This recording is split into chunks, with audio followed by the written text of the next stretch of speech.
awards in which, why is there a big conversation or controversy or whatever doubt that's there with some things. We'll discuss those as the show goes along. We will talk some NFL football today. The Chiefs getting closer and closer to training camp, but a few things that I want to talk about today is Matt Derrick will join us in the 11 o'clock hour. One of those being, we've heard Richie James' name being talked about and things like that, but Sky Moore showing up on a couple of lists of potential breakout players, and then hearing a couple of clips of people talking about that. Andrew Hawkins believes there's actually something more going on in Buffalo, that it's not just much ado about nothing, that it's being overblown. Former NFL wide receiver says, no, there's real issues there in Buffalo right now. And then there was a big conversation yesterday on ESPN about Bill Belichick on the hot seat this year, which is unbelievable. If you told me there would be a time where the Chiefs and the Bengals have the best rivalry in football, Bill Belichick is on the hot seat, and KU football has the Offensive Player of the Year, I would have asked you what world you were in, and had you been to Greenlight Dispensary lately? It would have been a great time. It would have been a great reason. I mean, think about this world where KU football gets the preseason number 9 spot, and there is weeping and gnashing of teeth. There is deep frustration among the Jayhawk faithful because they're not picked. They weren't picked last. Yeah. That would have been a cause for celebration. That's right. Much like being here at Greenlight Dispensary would be cause for celebration. Exactly right. So we'll talk about some of those things. Sam Dykstra, MLB Pipeline, MLB.com. We will talk with him about the Major League Baseball draft coming up Sunday, 6 o'clock. Royals have the number 8 pick, and where they go. They are connected with a few players that have come up more often than not in all of these mock drafts, and even the updated mock drafts and mock draft 5.0 and 3.0. There's a much less number, very, very small, minute number of MLB mock drafts compared to the NFL mock drafts that saturate the entire land. But with the MLB mock drafts of those that I trust and things like that, there have been really 3 names that have come up with the Royals about 95% of the time. It's Noblemeyer, high school right-handed pitcher, Blake Mitchell, high school catcher, and Kyle Teal, the ACC Player of the Year catcher at Virginia.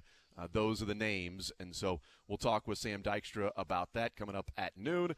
And then we got the cuts before the show is over. We are hanging out, as Josh said, at the Underground Greenlight Dispensary.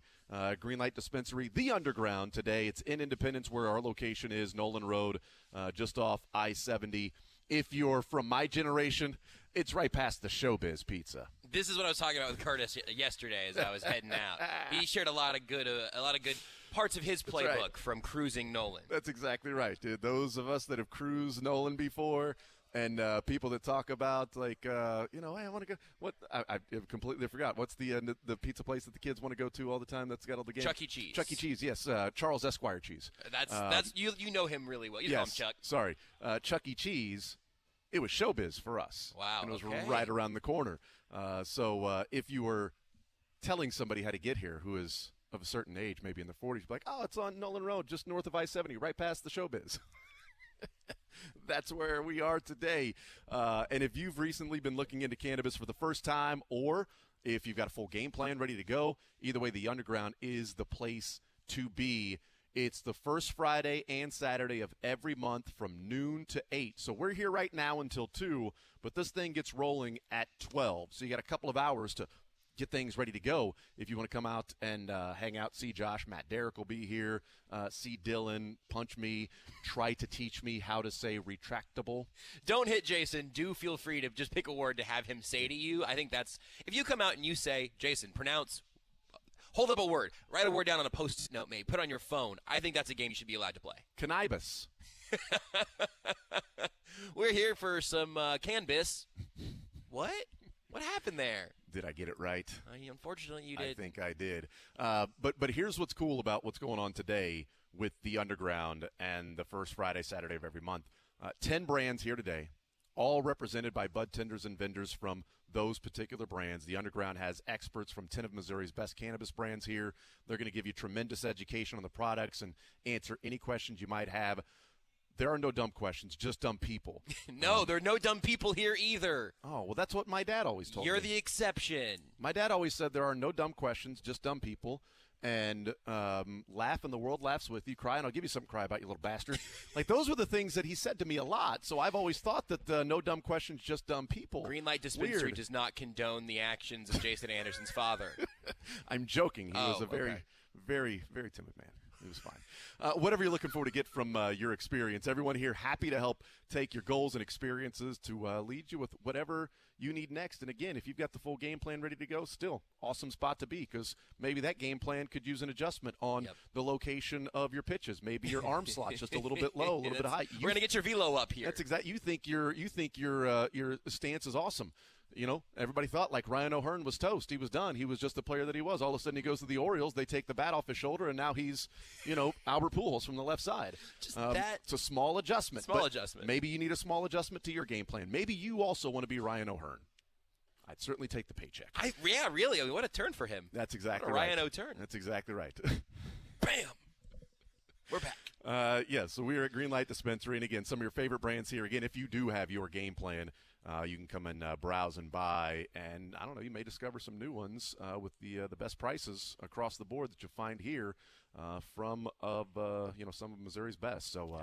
They also go to greenlightdispensary.com. There'll be some swag giveaways, I'm told. Yeah, they're starting to take over the table here. I got to figure out what some of these things even are. Greenlight swag, some of our own. We've got some of our championship magazines here as well. But like you said, for me, the thing I found Greenlight when everything started medically in Missouri, just because there's one of those locations. They got 4 in the Kansas City area. One of those locations real close to my house. I went, okay, well, I'm going to walk in here and I'm going to just start asking these questions and figure out where I should actually be headed here. What's good for me, what isn't. And Greenlight was tremendous at that. They have been every single time. And as you mentioned, the fact that there are these 10 brands that will be here in the underground today, in addition to everything that Greenlight does, which is incredible in its own right.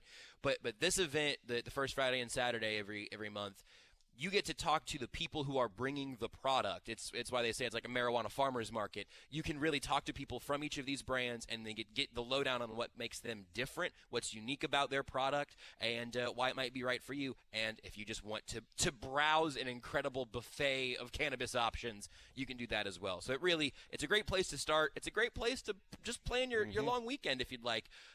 It's really, really awesome. I've been out here to one underground event previously, and I'm excited to be here again today. They do have a brand new product from Lit that's making its debut here at the Underground. World premiere. I mean, come on. And let me tell you, when I hear the word Lit, I am a big fan of Disney and Pixar movies that have jokes for the adults mixed in that the kids don't get.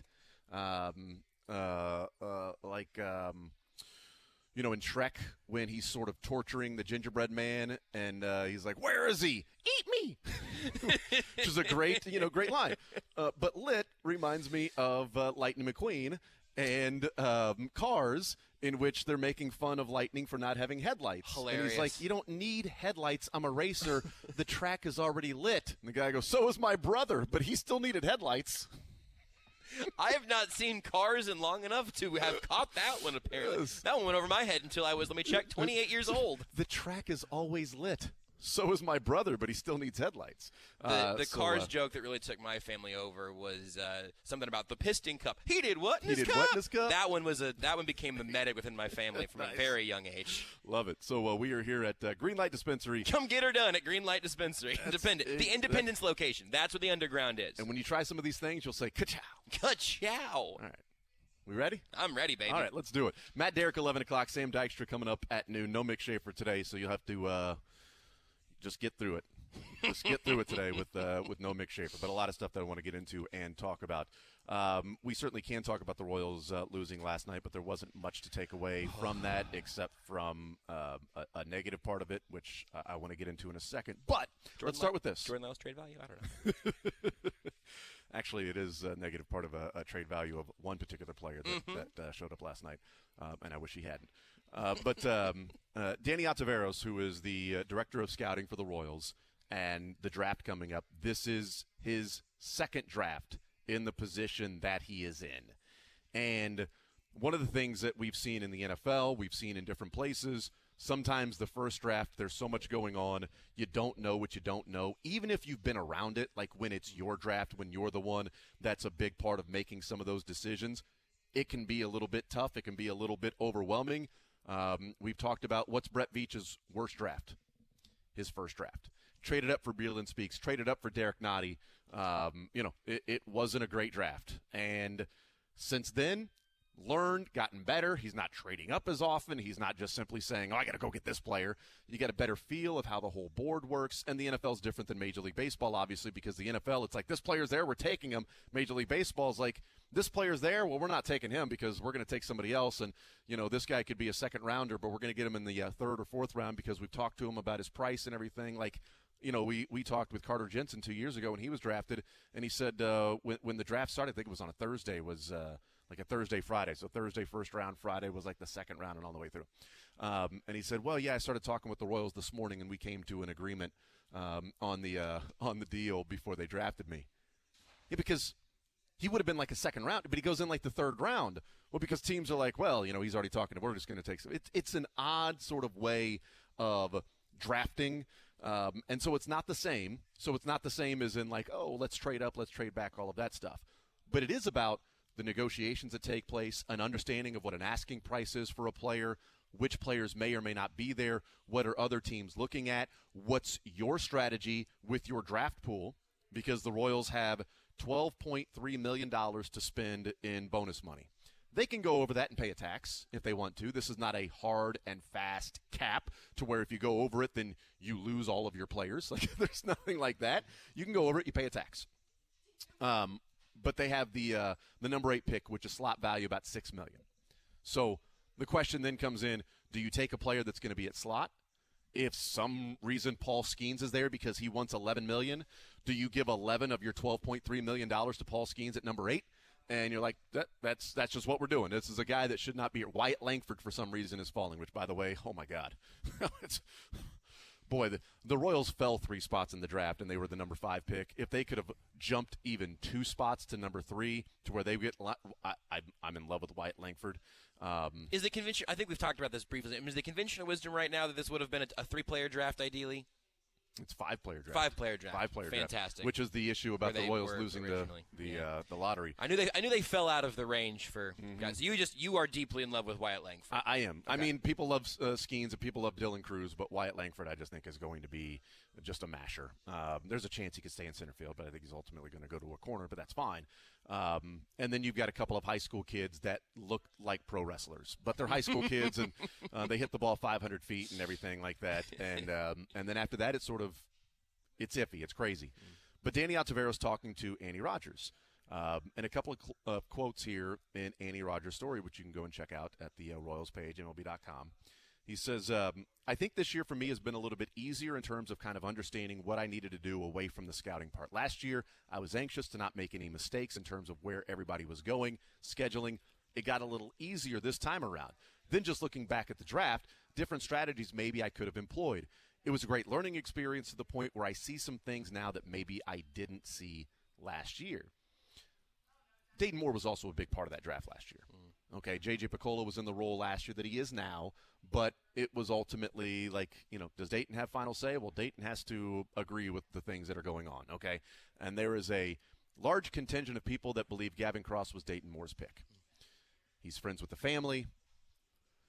The odd connection of his last name being Cross. Like, there's a lot of things there that people think Dayton Moore drafted Gavin Cross. He's not involved anymore. It's Ontiveros and J.J. Picola.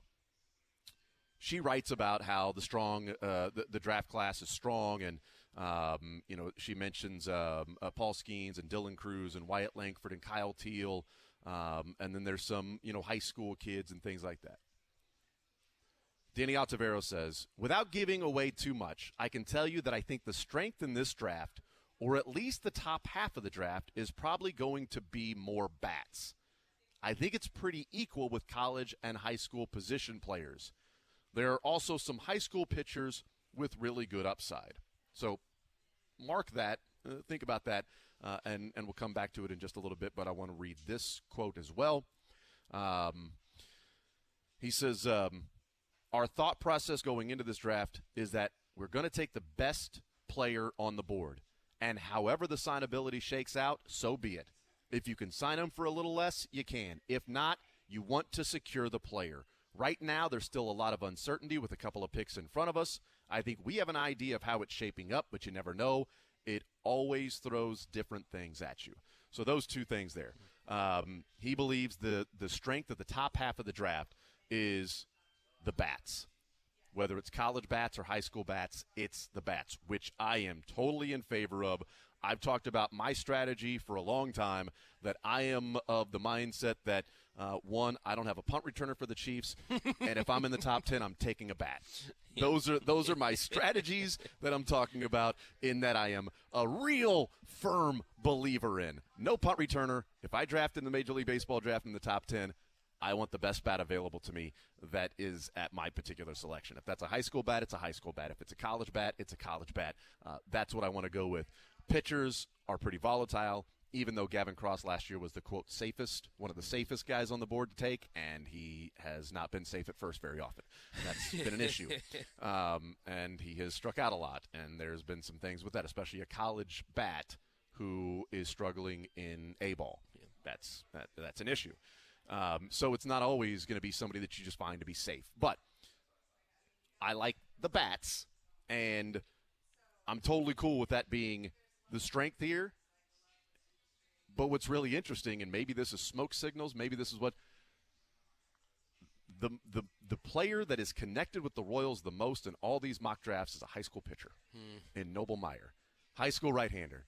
They have not been averse to taking high school pitchers. They took Frank Mazzucato 2 years ago. They took Kuderna in the second round as well. They've taken high school pitchers before. They've taken a lot of college guys, but they've taken high school pitchers before. They obviously took a high school shortstop in Bobby Witt. They took a college arm in Asa Lacy. They took a college bat last year in Gavin Cross. So there hasn't really been a hard and fast across the board, this is what they do in terms of strategy. Things can change. So the fact that he talks about it's the bats, the strength are the bats of the top half. And then he specifically mentions signability isn't what they're doing.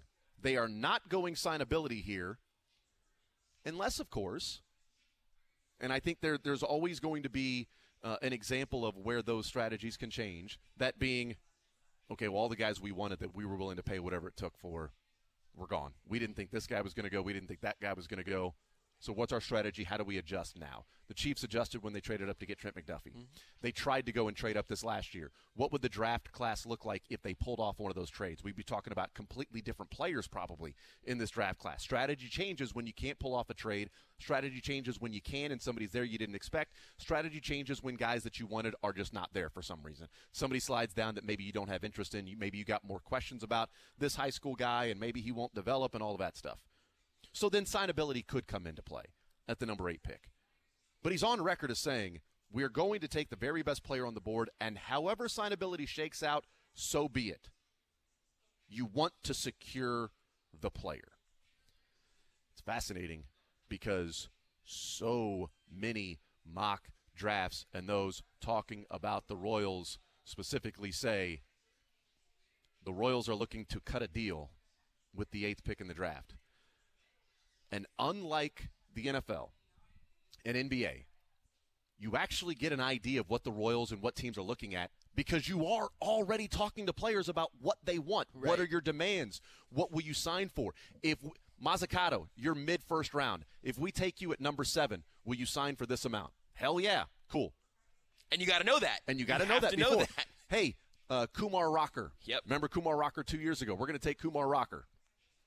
I'm not signing for anything less than whatever it is. And then he wanted to go to the Mets or wherever he ended up with. So the Royals passed on Kumar Rocker. Yep.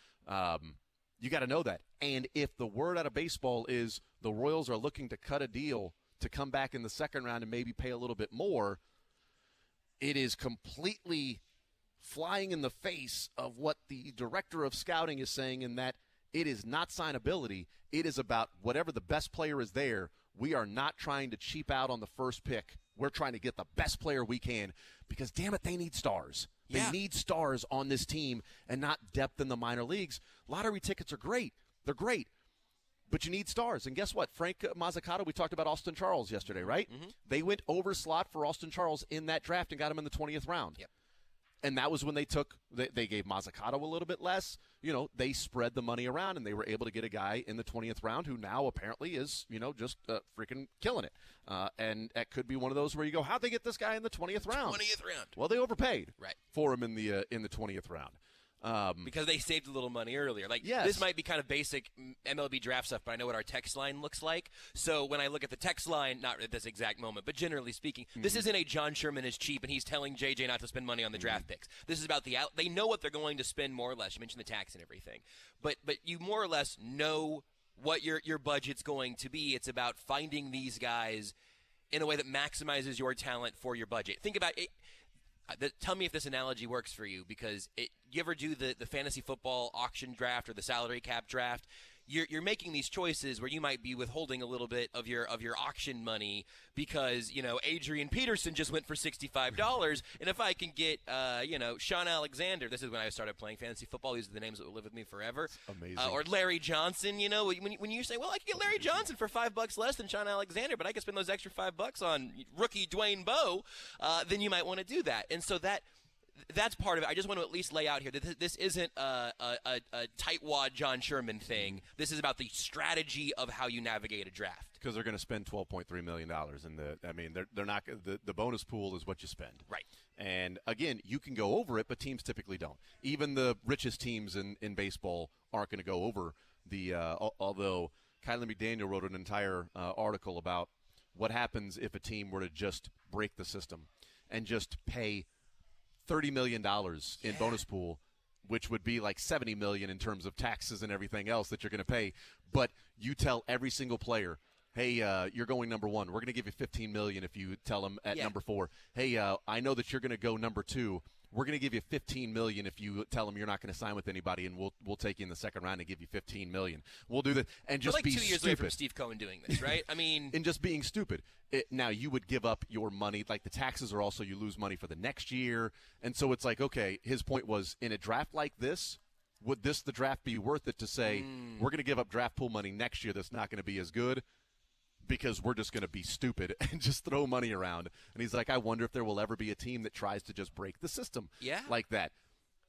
The Royals are not going to be cheap in terms of, well, you got $12 million, but you don't have to, they're going to spend that money. Work on the stadium and stuff. Unrelated. Yeah. They're going to work on they're going to spend that money. So I'm curious as to what Sunday looks like, because word around baseball is they're looking to cut a deal. Danny Ontiveros tells Andy Rogers, it is not about signability. We are going to take the very best player available. Signability be damned, essentially, and we'll see how it shakes out. And I think you using the word stars is what this signals to me. And I don't know that it's actually their strategy, but it's what I think about looking at the Royals right now. We've talked about their farm system overall not being very healthy. You'd like to have a few multiple pieces from each draft class that can really bolster your numbers. But until this team has some more players they can hang their hat on, it's going to be tough to see what even the next nucleus looks like. Yeah. We have a lot of guys in mind, from Bobby Witt to Vinny to maybe it's MJ Melendez, and maybe that list is really, Garcia. really, really short. Michael Garcia. Absolutely. You can see where the roster could be going, but we know it's several big pieces away. And I kind of like the idea of saying, hey, drafting in baseball is really hard. These are literally children in some cases, and very young adults in others. There's a high school shortstop that's connected to the Royals who's 17 years old right now. That is crazy, crazy way to invest millions of dollars in this billions of dollars franchise. Yeah. But I want to see them end up with a superstar that they can center another franchise, or maybe it lets Bobby Witt be the second guy. Maybe he's the Robin to Bobby Witt's Batman as years go on. But if it's going to be so difficult to land this talent in the rest of the draft anyway, why not spend your money when you have your best chance? Again, I would argue against that perhaps in the logic of trading up in the NFL draft. Mm-hmm. But looking at baseball, with it being as volatile as it is, I want to see what you can get with a top 10 pick, in this case 8. It's a really interesting point that I hadn't thought about it that way, and that's a great point, Josh, is that if you're spending over slot for a player that you talk into sliding down, it's like you're trading up because you're giving up less money later on. So you're losing what potentially could be a draft pick there because you got to take less money or give away less money there, whereas if you give less money at your spot, it's kind of like trading down. Yeah. And You and I have talked about it. We're bigger fans of trading down. Yet, this being where, I guess, you know what, let's take a break, and I want to talk about that one. I want to talk about, in my mind, why it just popped into my mind is why there may be a difference between NFL and Major League Baseball. I just had a theory pop in also. Great. Let's find out if we agree, That's disagree, right. feud. We'll do that as we are hanging out at the Greenlight Dispensary, the Underground at Greenlight Independence. It is right off Nolan Road. You can go to greenlightdispensary.com. And the first Friday and Saturday of every month is the Underground from 12 to 8. It is Missouri's first and largest marijuana farmers market. 10 brands here today, all represented by bud tenders, vendors from those different brands, experts from 10 of Missouri's best cannabis brands, equipped to give you the education on the products and answer any questions that you might have. It is Greenlight Dispensary, the Underground at Greenlight here on Nolan Road in Independence. We'll take a timeout. We'll come back. We'll continue more Zone next. You're in the zone with Jason Anderson on Sports Radio 810 WHB. Men, summer is here. It's a time to vacation, get outside, and enjoy life with the one you love. But if you have erectile dysfunction, you know how it makes you feel. Embarrassed, frustrated, even angry. And that can make summertime a lot less fun. This is Jeff for Heartland Men's Health. And if you have ED, I want to encourage you today to get treated. Stop dealing with the lack of confidence and low self-esteem that ED brings and start being intimate again without the fear you can't perform. At Heartland Men's Health, we're experts in treating ED. Prometic Partner Practices have treated tens of thousands of men, and our protocols have success rates with well over 90%. And we have many treatment options and treatment combinations for greater efficacy. You could even last up to an hour or more and make sex great again, both for you and your partner. So call us first. Your initial appointment is only $99 and includes blood work, a medical consult, and if medically advised, a test dose. And if that test dose doesn't work in the office, your visit is free. Call 844-447-6600 or go to heartlandmenshealth.com. Heartland Men's Health, a Promenic restorative health practice. The choice of a lawyer is an important decision and should not be based solely upon advertisements. Compensated dramatization. What if your car wreck case settled for $2,000 and you later found out it may have been worth $200,000? Insurance companies try to trick you into taking a quick, cheap settlement. Don't fall for it. Call me. My team will get you what your case is worth. I didn't take a quick buck from the insurance company. I called Mike and his team after my wreck and they got me $200,000. If you've been hurt in a car wreck, call me. I've got this. 816-888-7500. Mike's got this. The second you walk through those iconic red doors, you know you're somewhere special. Fresh cut wood burning in the wood-fired grill and the sizzle of scratch kitchen ingredients fills your sense. Kansas City's best little upscale neighborhood joint. 6 Kansas City area locations: Brookside, Leawood, Liberty, Overland Park, Lenexa, and now Lee Summit. Get in here. Anyone can say they know a lot about cannabis, but only a certified ganjier can prove it. A ganjier is to cannabis what a sommelier is to wine. A certified expert trained to help you explore and enjoy the amazing world of medical and recreational marijuana. And at Relief Resources Dispensary, you'll find not one, but 2 certified ganjiers anxious to share their knowledge with you. And what better time to do so than at the 710ish event, Sunday, July 9th from noon to 6. Come enjoy food trucks, great music, vendor booths, and swag bags for the first 50.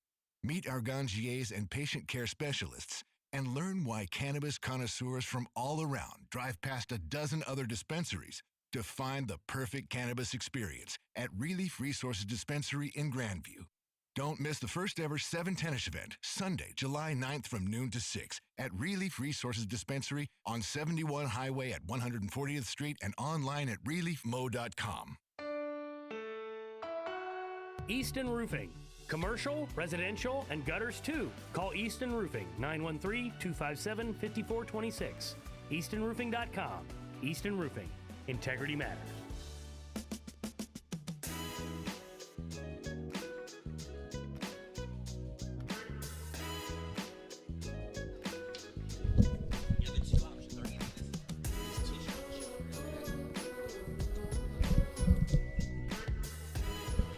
All right, we continue right here on Sports Radio 810 WHB. We will hang out with Matt Derrick coming up at 11 o'clock, our Path to Training Camp. We hang out with Matt on Fridays leading into the NFL training camps opening up with these teams all around the league. And so we'll do that coming up at 11 o'clock. Hanging out at the Greenlight Dispensary, the Underground at Greenlight Independence, our location today. Should let you know the Underground. It's the first Friday and Saturday of every month, but I need to let you know it opens up at noon. So it's noon to 8 today. We mentioned that at the beginning of the show, but starting at noon today and tomorrow, Friday and Saturday of every month from noon to 8 p.m. Our location today, Nolan Road, Independence, greenlightdispensary.com. Matt Derrick at 11 o'clock. We will talk with Sam Dykstra coming up at noon. He's from MLB Pipeline. And MLB.com, we'll talk with him about the Major League Baseball draft. So you had mentioned, and I thought it was a great point, and I hadn't thought about it like that, and to compare the Major League Baseball and the NFL draft in that NFL draft, it's very easy to say you trade up or you trade down. You give up this draft pick, you know it's very tangible of what you're giving up when you trade up. Oh, we gave up a third rounder. Okay, that could be this guy, that could be that guy. We've seen other third rounders. Major League Baseball draft is different. It's very volatile. Guys can slide up and down the board based on signability, not necessarily based on how good they are or what kind of ranking they have. And you mentioned that signability, if you pay a little less for a guy, it's kind of like trading down because now you've got more money later to spend on a player who, maybe is sliding back because of signability concerns and wants to sign for more money. So you now have that money. So now you've picked up sort of an extra draft pick or a better second round or a better third round. You move from the end of the third to the top of the third by trading back. By spending over slot, it's kind of like trading up. And I am typically a fan of trading back and collecting draft picks and getting more and more lottery tickets, and part of that is certainly my trust of the Chiefs and coaching and certainly Brett Veach's draft. But it's different than in Major League Baseball to me, at least my theory, my opinion, my strategy is that, no, I don't want to go under slot. I want to pay the player who I think is the best player available.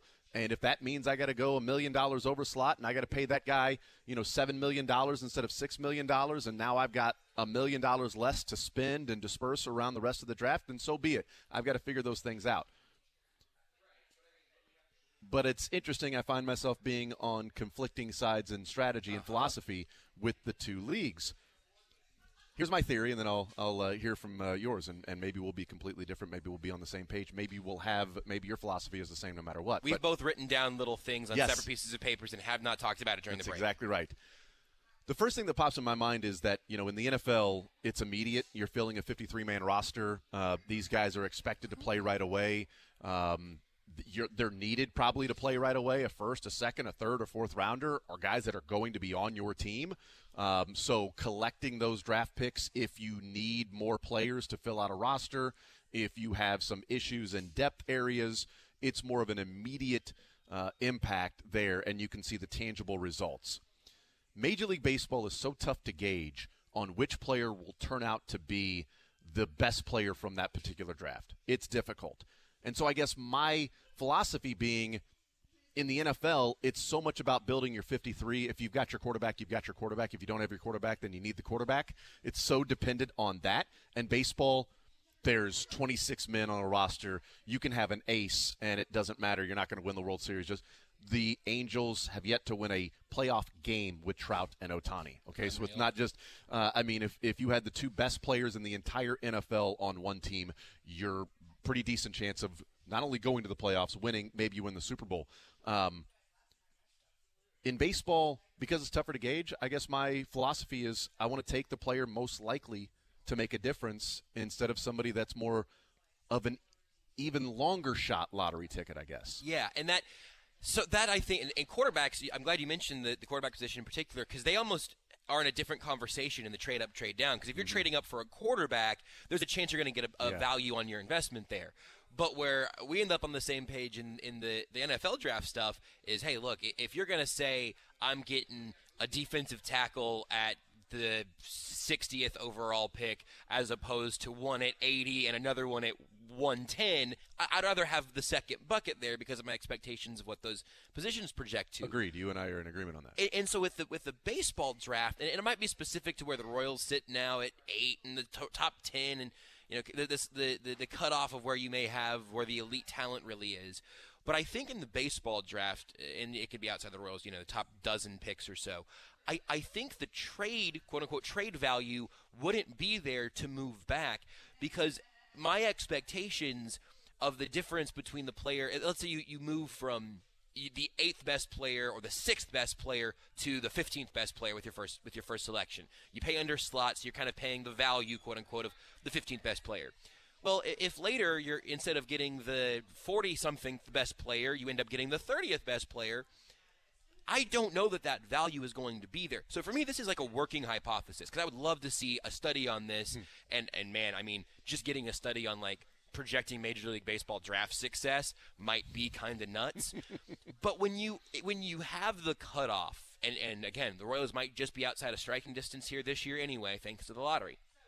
But if you say, here's our blue chip cutoff, we've got 5 or 6 guys that we think are going to be impact players in Major League Baseball, or we can go under slot and take a few more higher quality dart throws, that's one thing. But it's not, here's the other twist on it, it's not more dart throws. In the NFL draft, you can acquire more picks or lose more picks. Good point. Those are dudes. Like, those are players. Yeah. It bothers me way less when the Chiefs, I can't remember, I think the Noah Gray trade might have been one of these, and they did it again, I think, this last draft, where they send 2 picks and get 2 back, but they move back in one round and up in the other, right?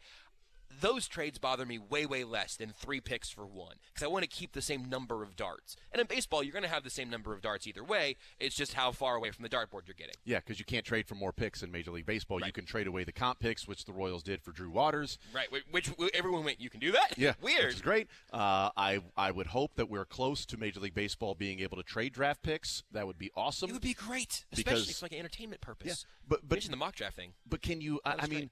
could you even trade bonus pool money? Like, hey, we'll trade you Scott Barlow. Sure. We'll pick up his salary this year. But Rangers, when we trade him to you, because the Rangers have like the 4th pick, so they've got more bonus pool. We'd like $2 million in bonus pool money from you. Now the Royals have 14. Now they can go over slot and still have money left over for others, and you got that in the Scott Barlow trade. That would be great. That would be fun to me. Like, that would add another element of intrigue to this whole thing. And it doesn't mean that if you go signability that it's not going to work out. It doesn't mean that you should have a hard and fast rule across the board with those. I'll give you an example. The Orioles, which we've talked about a lot in their drafting. Number 1 overall, Adley Rutschman. They paid the premium for Adley Rutschman. They paid how much he was asking for. Jackson Holliday this last year, number 1 overall pick. They paid what Jackson Holliday was asking for. They could have passed on him, and he would have got from the 2nd pick or 3rd pick or the 4th pick the money he was asking for. And they paid that. That was in the 2019 draft and the 2020 draft. The 2022 draft. So 2019 they paid. Jackson Holiday. Yeah, sorry. 2019 Adley Rutschman, 2022 Jackson Holiday. Jackson Holiday probably looks 14 or 15 years old now. That much time's passed. In the 2020 draft, though, the Orioles had the number 2 pick. And they took Heston Kjerstad, which everybody said was a signability pick, that they didn't go over slot. They went under slot with the number 2 pick in the 2020 draft. And he's been awesome in AAA. He's OPSing at almost 1,000. You know, he's 15 home runs and 15 doubles and everything, and he'll probably make his debut this year with the Orioles. Colton Cowser just made his debut. He was the 5th overall pick in the 2021 draft for the Orioles, and he was, raking at AAA. But here's what they did in 2020. So they took Heston Kjerstad at number 2, under slot. Their 2nd first-round pick at number 30, or comp pick, whatever, they took Jordan Westberg, over slot. He made his debut this year. He came up a couple of weeks ago, did Jordan Westberg. He was the number 34 overall prospect in baseball entering this season. Then in the 4th round, they gave their 4th-round pick top of 2nd-round money, almost $2 million, who's also in the top 100 of prospects in all of baseball. So they went over slot or whatever you're asking for, Adley Rutschman, whatever you're asking for, Jackson Holliday. But then in 2020, they went under slot, but they also got it right. Right. Because they've got a guy who's, again, top 40 in all of minor league prospects in Heston Kjerstad. And he's, again, killing the ball in AAA. It's not that, he's going to hit. No, his numbers, he's batting 300, getting on base at almost 400, slugging almost 600 in freaking AAA like this guy. And he was the number 2 overall pick. It's not like he was number 2, but he was really the 40th ranked player. Like, he was like, okay, he might be the 6th or 7th best player in the draft. Still good. And turns out the Orioles have a pretty decent development system for whatever reason. But they got Kerstad, Westberg, and Kobe Mayo, who were all top 50 to top 80, depending on the it's Mayo is the one that slides around. Westberg and Kerstad are pretty universal top 50. And Mayo, a guy in the 4th round who's a top 100 prospect, for the money that they might have spent if they went over slot for somebody, and whoever that might have been, and then they didn't get Westberg or Kobe Mayo. They made it count in that particular draft. You can go under slot, but if Mazzucato and Kuderna don't work out, going under slot didn't help you. It just meant that you tried to throw more darts. You just missed on those. This is the dirty little secret of draft analysis that is sort of frustrating because it's fun. Just, well, no, it is fun. It's just this part frustrates me because I don't know how to avoid falling into this trap. The results are the way we will ultimately evaluate how you did. Mm-hmm. And I don't want to do that entirely because I think the process does matter. But in this case, I think what you lay out here with what the Orioles have done is that there's not a right or wrong answer to this. Mm-hmm. I would say the grand majority of the time it would be really bad business for the Chiefs to trade up from the late 20s to number 10 overall, but I'm really glad they did it exactly one time. That right. really paid off for me personally. Right. I'm happy about that decision. So I don't want to be completely absolutist about it because there's more than one way to build a farm system. Yeah. The Royals just need to find one of them. And in this case, and maybe that range even of it being, hey, at number 2, you do have your pick of anybody outside of the first pick who you want. Everybody outside of Torkelson. You get the pick of the board. Is that what the 2021 or 2020 draft was? Yeah, it was Torkelson 1, and then Asa Lacy went 4. So the Orioles could have taken Asa Lacy at 4. That's right. Asa Lacy was there. He wasn't expected to be there. The Royals went over slot for Asa Lacy because he was there unexpectedly because the Orioles went under slot. Thanks for nothing, Baltimore. With a much better prospect than what the Royals ended up with. So anyway, which just that's other than that, that's Mrs. Lincoln. Sometimes. And it's like that right there. You go. That would be some great evidence to support underslot. Spread your money around, then take more quality shots later in the draft. But I think again, the Orioles themselves have shown you both ways that it can work. The annoying thing is that it has worked for them time after time after time. And the Royals haven't had much success to lean on from any of these strategies. But again, from 8, I hope there's somebody there that we go, I didn't expect that. Mm-hmm. Go ahead and overspend if you need to get that blue chip player. And if he's not there, then maybe it's all going to be under slot again, and they'll spread out their money. Yeah, and you brought something up with the Orioles picking second. When you're picking second, you can already figure out your draft strategy because you know who's going number 1. Torkelson was the far and away, this is the number one pick, best college player we've seen in a long time. Tigers are going to take Torkelson. He hasn't turned out to be what people were hoping he would be, but you knew he was gone at number 1. So at that point you can say, do we take Asa Lacy? Do we take Austin Martin, the Vanderbilt shortstop that I really wanted the Royals to take? Hey, yeah, forever. He was wanting a lot of money. He wanted over slot. Or do we set our strategy and go, you know what, we'll take the guy from Arkansas. We'll take this Heston Kjerstad guy, and then can we come back and talk with the Mississippi State shortstop in Jordan Westberg? And then can we come back in the 4th round and take the high school third baseman that probably should have gone in the 2nd round, but we're going to pay him 2nd-round money and keep him from going to wherever he was going to go to college, which, by the way, the interesting connection with Kobe Mayo is he went to Stoneman Douglas High School in Florida. Oh, wow. He was one of the survivors of that. Crazy. But they took him in the 4th round. So you can develop your strategy when you've got the number 2 pick. Number 8, you got to have different things to do. You got to have, if this guy's there, we're going over slot. If this guy's gone, this guy's gone, this guy's gone, then here are options A, B, and C of going under slot. This guy's here, hey, slot $6 million, he'll take that. We're going to go right where, we would pay anyway.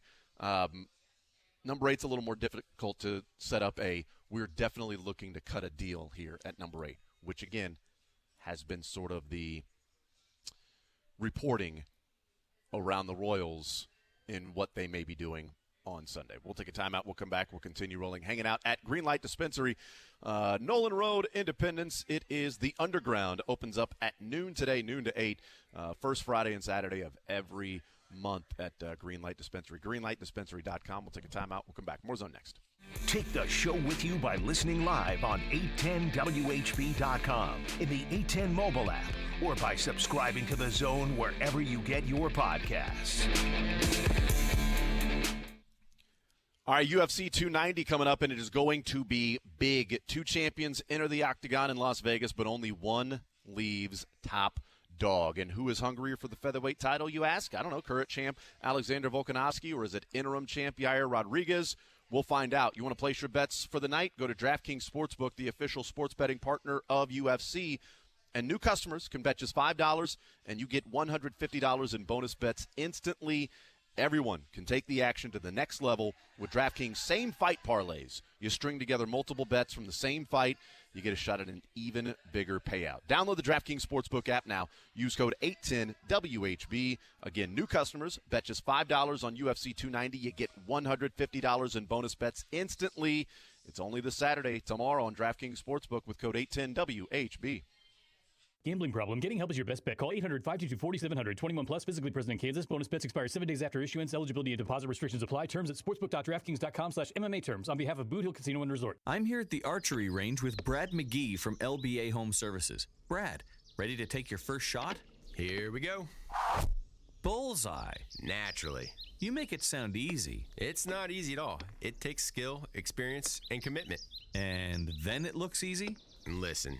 It's like when you have a drain problem. You need the right equipment, and you have to know how to use it. To get a perfect outcome. Exactly. Because you don't want to come back and clear out that drain again. Of course not. And everyone at LBA thinks this way. Either we've done it perfectly, or we might as well not bother in the first place. Pretty high standard. When it comes to your drains, perfect is our minimum standard. Ready for a second shot? Here we go. Ah, no! Did you miss? Worse. It went right through my last arrow. But that means... I lose so many arrows that way. One simple idea, one name to remember. Just remember LBA. LBAservices.com. It's Wrangler season out there. Warmer days, cooler nights. Open roads, endless horizons. And you need to be ready in jeans made for the unpredictable. Wrangler, for the ride of life. Shop our newest styles today at Wrangler.com. Ray Magliozzi here for eBay Motors. Okay, easy now. You're teaching your kid how to parallel park. Ouch! Turns out he likes to do it by feel. Don't worry, eBay Motors has bumpers, taillights, trunk lids, license plate holders, 122 million parts. Pull up just a little bit. And headlights. They've got lots of headlights. Get the right parts at the right prices. eBay Motors. Let's ride. Nothing says summer like an ice-cold Twisted Tea Hard Iced Tea. Smooth, refreshing, real brewed tea with 5% alcohol. Look for Twisted Tea in the bright yellow cans. Keep it twisted! Twisted Tea Brewing Company, Cincinnati, Ohio. Please drink responsibly.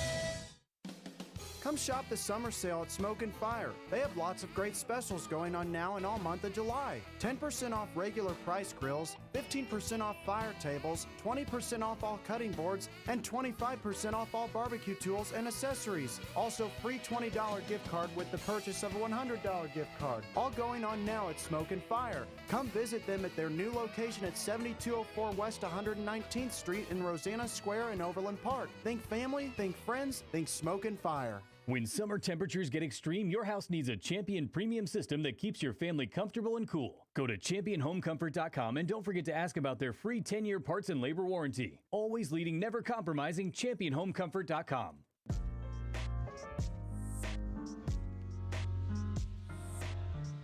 All right, we continue right here on Sports Radio 810 WHB. The Zone hanging out at Greenlight Dispensary, the Underground at Greenlight Dispensary in Independence, Nolan Road.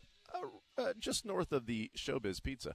Greenlight, or what used to be, greenlightdispensary.com, and it is the Underground. First Friday and Saturday of every month, starting at noon. Noon to 8 is the Underground when it opens, and 10 brands here today, all represented by bud tenders and vendors from those brands. 10 of the experts on all of these different products and brands. It'll be here at Greenlight Dispensary. Greenlightdispensary.com. It is at Nolan Road in Independence. Tex says, do we know why trading of picks has not been allowed? Because baseball's stupid from that standpoint. It's free, easy fun. I don't know why they haven't done that yet. Yes, baseball needs a hard salary cap and tradable draft picks. Agreed. That would be great, but they're never going to do the salary cap because the players don't want it, even though the players don't realize that a salary cap would mean a salary floor, but whatever. They're dumb.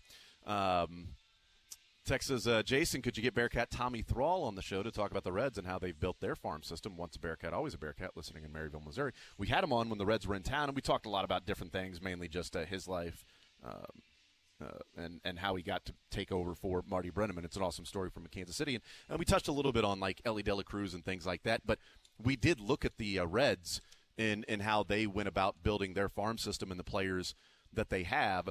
And some of it is, draft picks. In 2021, they took Matt McClain in the first round, number 17 overall. In 2022, the first round pick, number 32, they took Sal Stewart, a comp pick. In 2020, it was a top 100 selection. 2021, first rounder, number 26 overall, they took Chase Petty, again a top 100 prospect. But they're guys that are making differences. And the second rounder in 2021 was Andrew Abbott, number 53 overall. So those are sort of the draft picks. But Ellie De La Cruz was international free agent signing at $65,000. Christian Encarnacion Strand was part of the Tyler Malley trade. Noel Volmarte, who's a top 30 prospect. Edwin Arroyo, a top 30 prospect. They came over in the Luis Castillo trade. And then actually, I said Chase Petty was a draft. Chase Petty was in the Sonny Gray trade. So they got Ellie De La Cruz, international free agent for $60,000. And 4 top 100 prospects from different organizations for Tyler Malley, Sonny Gray, and Luis Castillo. Tyler Malley got one. Sonny Gray got one. Luis Castillo got 2 top 30. The 2 best prospects of those 4 is the Luis Castillo trade. So they seem to have got those right. But they're still in A-ball, AA, things like that. But the players who have made the difference at the big league club, $65,000 international free agent for Ellie De La Cruz, first-round draft pick Matt McClain, second-round draft pick Andrew Abbott. And like we've been talking about, there's more than one way to rebuild a farm system. Yeah. But what really matters is that your process leads to good results. Yes, the process does matter, and we have to evaluate the process as it goes along. But if there's any sort of, like, I don't want to say false bill of goods we've been sold. That's not quite fair. But if there's any word that has maybe gotten us more excited than it should to this point, it's transactional. I'm excited for the Royals to be more transactional. I do think that is a path to long-term success, but you've got to make good transactions. Have to be transactions that are benefiting you because you're making good calls with the right players, and drafting well, that's a hell of a way to do it. And one of the transactions they're expected to make is Scott Barlow, who the last 9 games has a 6 ERA and a 1.8 whip. And CBS lists him as the number 9 player at the trade deadline. And, of course, CBS Sports writes this, and speaking for Royals fans, says, quote, "If we had our druthers, the Royals would have traded Barlow last deadline when he was in the midst of what proved to be a career season. They didn't, and now we bang the drum again." But then talks about how he struggled this year, as opposed to a career year last year when we could have got more for him. But that's not what happened. Greenlight Dispensers is where we are hanging out. Matt Derrick hanging out with us coming up next for the hour. We continue with The Zone on Sports Radio 810 WHB. Matt Coker here with West Coast Men's Health. In the past 5 years, we've seen thousands of men at our clinics. Most guys tell us the same story, that in their early 50s, it's not that they couldn't function, they just needed help. They started taking Viagra, and it worked great at first. But after a few years, it stopped working. The problem is that their arteries had become more restricted since they started taking it, because Viagra does not unclog arteries. Here at West Coast Men's Health, we use acoustic wave therapy to target the real problem. We break down plaque and clear up the arteries so blood can flow like it did in your 20s. This restores function. And guys, listen to this. You won't have to take a pill anymore. So if this sounds like you, give West Coast Men's Health a call today and see how we can help. West Coast Men's Health now also treats chronic pain, including neuropathy, plantar fasciitis, and carpal tunnel. Call 913-243-3200. That's 913-243-3200. Or online at westcoastmenshealth.com. Need a new roof? Check. Roofing repair? Check. Gutter repair or replacement? Check. Gutter guards for those pesky leaves falling from the trees in the fall? Check. There's only one company to call, Pyramid Roofing, 816-966-1101 or pyramidroofingkc.com. Hen House has great specials to help you celebrate summer, like select varieties of Blue Bunny ice cream in 46 to 48 ounce containers for just $3.79 each. Or great meat specials like boneless USDA Choice Certified Hereford Kansas City strip steaks, 10 ounces just $9 each, or choose your own size for $13.99 a pound. And 93% lean ground beef, ground fresh several times daily for just $4.99 a pound. Or Prairie Fresh pork tenderloins sold in cryovac for just $2.49 a pound. Find these great summer specials and more at Hen House. Hen House, Kansas City's market since 1923. It's the Matt Mason Memorial Cowboy Up Triathlon, August 6th at Smithville Lake. If you've ever thought about doing a triathlon, then this is the event for you. It's the most patriotic triathlon in the Midwest, and a great way to test yourself on a relatively easy course. Don't want to swim? Put a team together and make your buddy do the swimming. It's the Matt Mason Memorial Cowboy Up Triathlon, August 6th at Smithville Lake. Go to cowboyuptriathlon.com and register today. WHB Kansas City. Hey Kansas City, it's MJ Melendez. If you haven't heard, tickets for the defending champion Kansas City Chiefs are now on sale at ticketsforless.com. The schedule this year is loaded with big games, and there's nothing better than watching my guy Patrick Mahomes live in action at Arrowhead Stadium. Head over to ticketsforless.com now to shop the best selection of Chiefs tickets, parking, and VIP tailgate passes, all with no per-ticket fees. And don't forget to use my promo code MJ1 to save big on your order at Tickets for Less. Gann Asphalt and Concrete is Kansas City's nationally recognized full-service paving and pavement maintenance contractor, making parking lot problems disappear in Kansas City since 1994. Free consultations, no commissions, in-house crews, and every project comes with a written warranty. Find them online at GannAsphalt.com.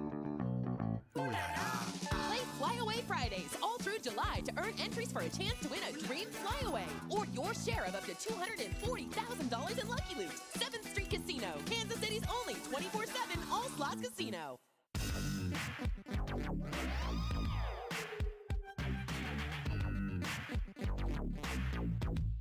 All right, we continue right here on Sports Radio 810 WHB, hanging out on a Friday. We are hanging out in Independence, Nolan Road. Greenlight Dispensary is our location, greenlightdispensary.com, just north of I-70 on Nolan Road. 12 to 8 today, so an hour from now until 8 o'clock is the Underground. The Underground opens up, and you can come in and check out the 10 different brands here today that are all represented by bud tenders and vendors from those brands. The experts from 10 of Missouri's best cannabis brands are here. They give you all the education you're looking for on the products, answer any questions you have. If you are thinking about looking into cannabis or anything for the first time, this is the spot for you. Or if you've got a full game plan and maybe you might discover something that can go along with that or that you're interested in, it is the Underground. Great prices on some of Missouri's best products. It is here, and some swag they'll be giving away. But again, the doors to the Underground open up at noon. That's right. Slide open at noon. Slide open. You can come through the tunnel here at the Underground starting at noon. Greenlight's open now. Yep, that's right. If you wanted to hang out in the front area, and browse the great stuff that Greenlight has. But then, you come back here. It's something between a buffet and an education. You really can get what you want from it. Yeah. But right now, all of the people I like here, half of those. Well, I think you can enjoy both. Have you ever gone to an educational buffet before? Welcome to a buffet of education. Because right now the crews here are stocking up the sort of the little glass display cases. So when you get here, you can look around, you can see everything on display, and then you can slide up, ask the bud tenders some questions. Again, they're experts in their own products, so they'll tell you exactly what's going on there and what might work best for you. So you can bring your questions, ask around to get some great answers from all these great people. And again, like you said, if it's maybe an exploratory mission for you, say, okay, I'll have a little bit of this and a little bit of that, and we'll see how things work out for you. Or if you walk in with, a Grinch-sized bag ready to plan for Christmas, you can do that also, and they'll have you covered here at Greenlight Dispensary in Independence. A lot of great Greenlight locations, but the Underground, that's the one here in Independence on Nolan Road. The Grinch also green, so Greenlight Dispensary at the Underground. I should have worn my Grinch costume. Greenlight Independence. You'll get the red light right now for the Underground. It is open at noon, but everything else is open here, including our conversation with Matt Derrick about the Chiefs. He's from Chiefs Digest, and should let you know that when Matt Derrick joins us, it is the road to training camp when we talk with Matt Derrick each and every Friday, and that road to training camp is presented by Premio Volvos of Overland Park, Zero Res, and Rally House. Is it the road or the path? It's the path to training camp. See, I thought it was the path. It is the I path. thought it was the path. It is the path. It's a path to training camp. And I'm on board with that because, It's as not a you know, road. I have a pliable relationship with time. I love that. And I was 10 minutes early today, which I unfortunately doesn't make up for being late all the other times. It does but to me. I mean I clear the path for training camp because I'm a training camp dog, so. You're going to be out there with Vitaly You'll all Gurman. be following me to train. I will be clearing the path up 29 right. for all of you to go to training camp because I will be up there first. Matt Derrick We'll see which player can beat me out onto the field this year. Matt Derrick will be the only fullback at the at training camp for the Chiefs, clearing the path for everybody behind him. And you went with a good buffet. That was pretty good. I first there was so much activity and buzzing and everything. Yes. I thought it was a hibachi. I mean, this is real stuff here, man. It's really there's fun. a lot going on. And I hey, swear, look, if you get I swear, if somebody does a choo-choo train with the smoke, yeah, someone's gonna get their spatulas, chop up a gummy, and then just fling it in your mouth from across the underground. I don't think they'll do If that. there's a volcano here pretty soon. There I'll could be a all over volcano. Look, you get here at noon, right at the top of it. You get first come, first serve at the underground. That's how that works here. And also, you'll pass Matt Derrick. He's going to be in this chair till at least like 11:57. Yeah. So, like, pretty good this chance is, I could see you in the tunnel. Meet Matt Derrick in the tunnel here at Greenlight. See, there you go. Come on. On our path to training camp, we hang out with Matt Derrick, 913-912-4810. Matt, let's talk some Chiefs football. With all of the exciting activity that's going on right now. Man, I'm really building up the suspense here, aren't I? Matt, let's do some MLB draft talk, Matt. Yes. No, we're done with MLB draft talk until Matt's conversation is over because we'll talk with Sam Dykstra about that coming up at noon from MLB Pipeline and MLB.com, and he covers the minors and MILB.com as well. We'll talk with him. But let me ask you this, Matt. I discussed it yesterday with Craig Stout, but I want to get your thoughts on this. We have talked about one thing that Brett Veach and the Chiefs have been very disciplined about is here's the value we think you're at monetarily, salary cap-wise, and we're not going over that.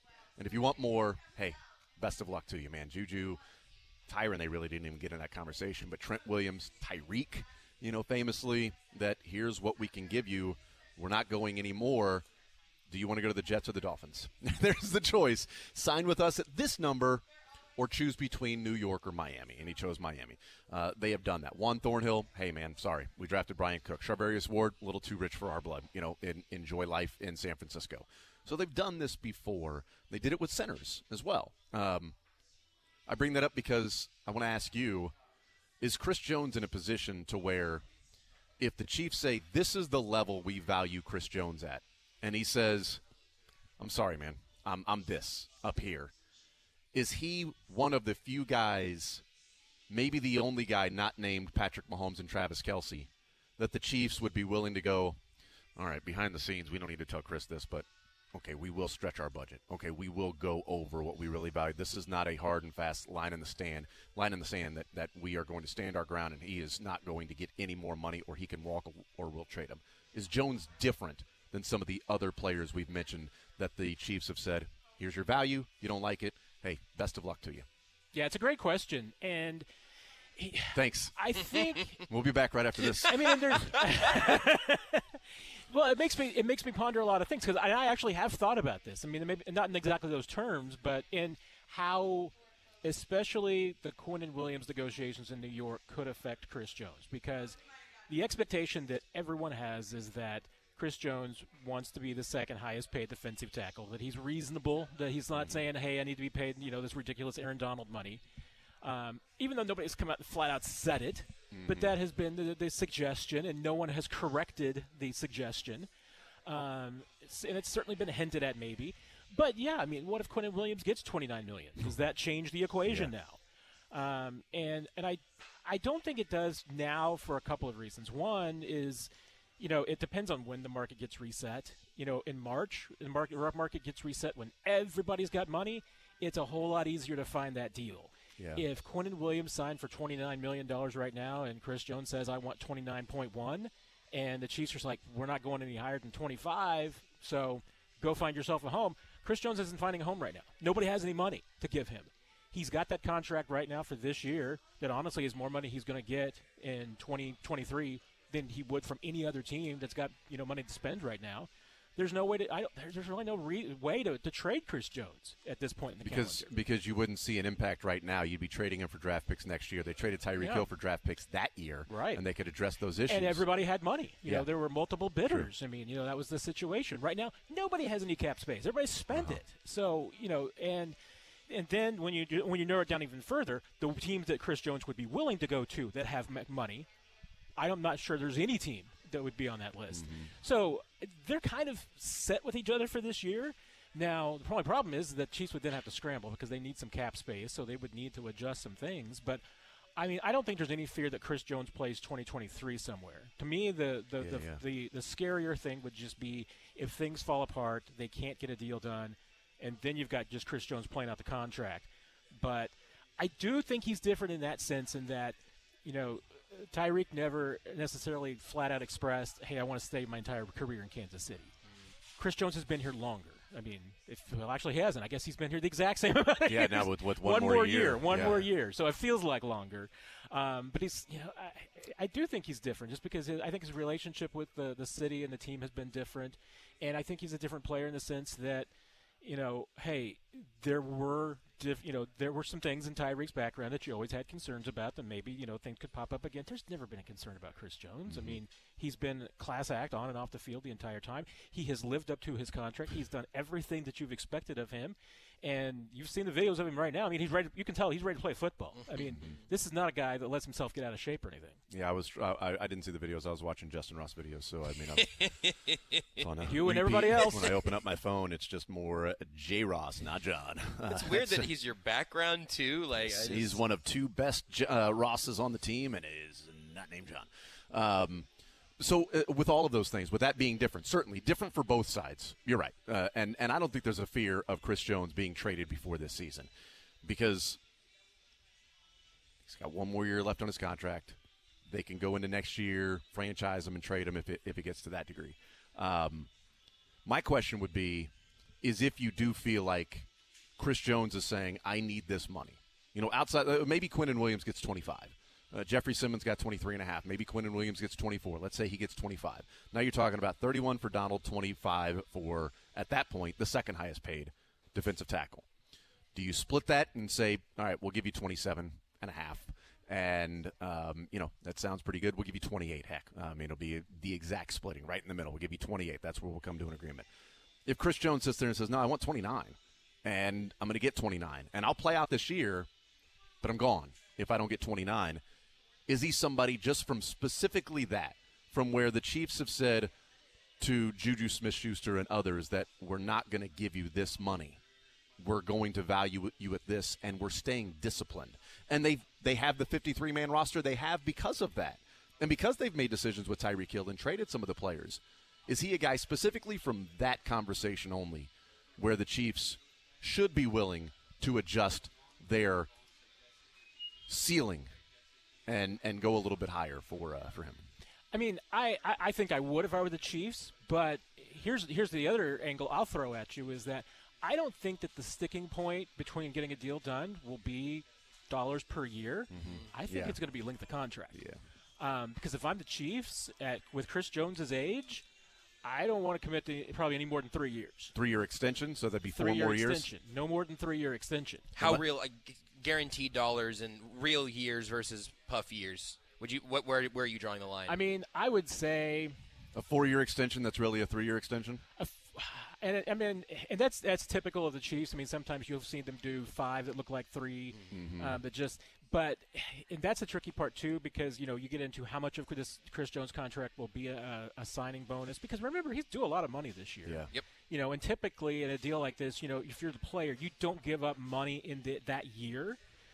So essentially, a lot of times that money that's due in 2023 for Chris Jones, for instance, becomes part of a signing bonus. So he's not losing money in year one.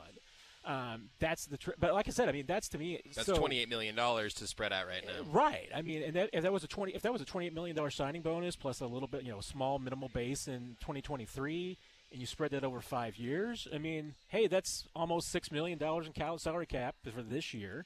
So I guess maybe 7 you throw in the base, but And there'd probably be some incentives in there. I mean, that would save you. I mean, that for the Chiefs would get you $15 to $20 million in cap savings in year one. It would cost you some more later, obviously, but the cap's going to go up. But I mean, the difference between 3 for say with $68 million guaranteed, something in that ballpark, is kind of where I'm thinking mid to late 60s is where it could end up.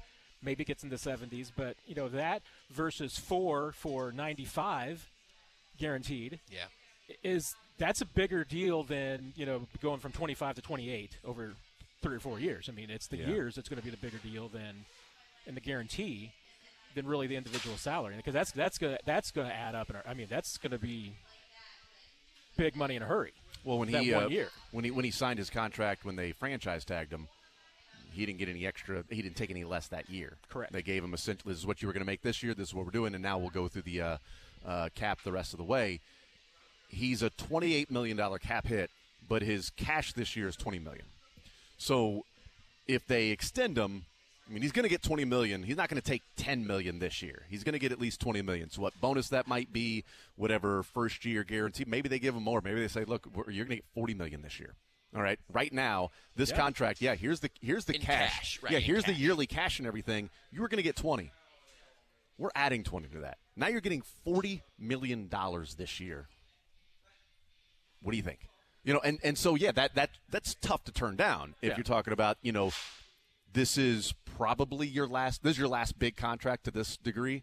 Although in 3 years, if the cap is just stupid and is ballooned and he's still dominant, then he can get another huge contract. But you never know what the next 3 years could be like for him in terms of body and things like that.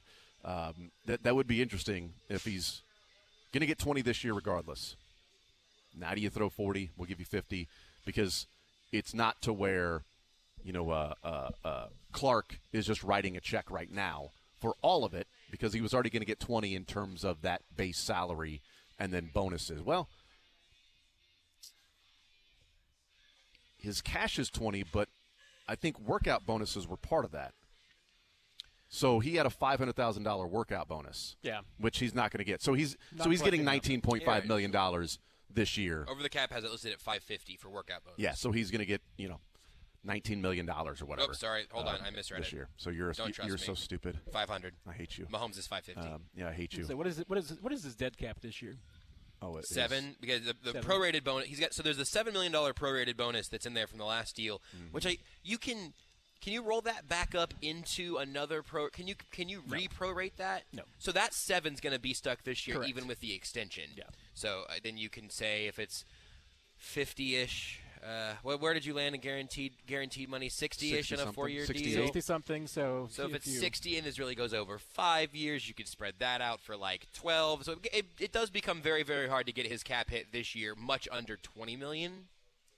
I mean, you could do it. I mean, if, like, for instance, if we said it was just going to get guaranteed what he's getting this year, essentially. So say he got a $21 million signing bonus this year, base salary, he'd get $22 million in cash. I guess if that's all you wanted to prorate out, that's and then, sure. Depending on 3 or 4 years, if you did over 3 years, a little over $7 million, and salary cap hit this year, we get into 14, so you could cut it in half. Yeah. Sure. If you spread it over 4 years, I mean, now it's down to 5.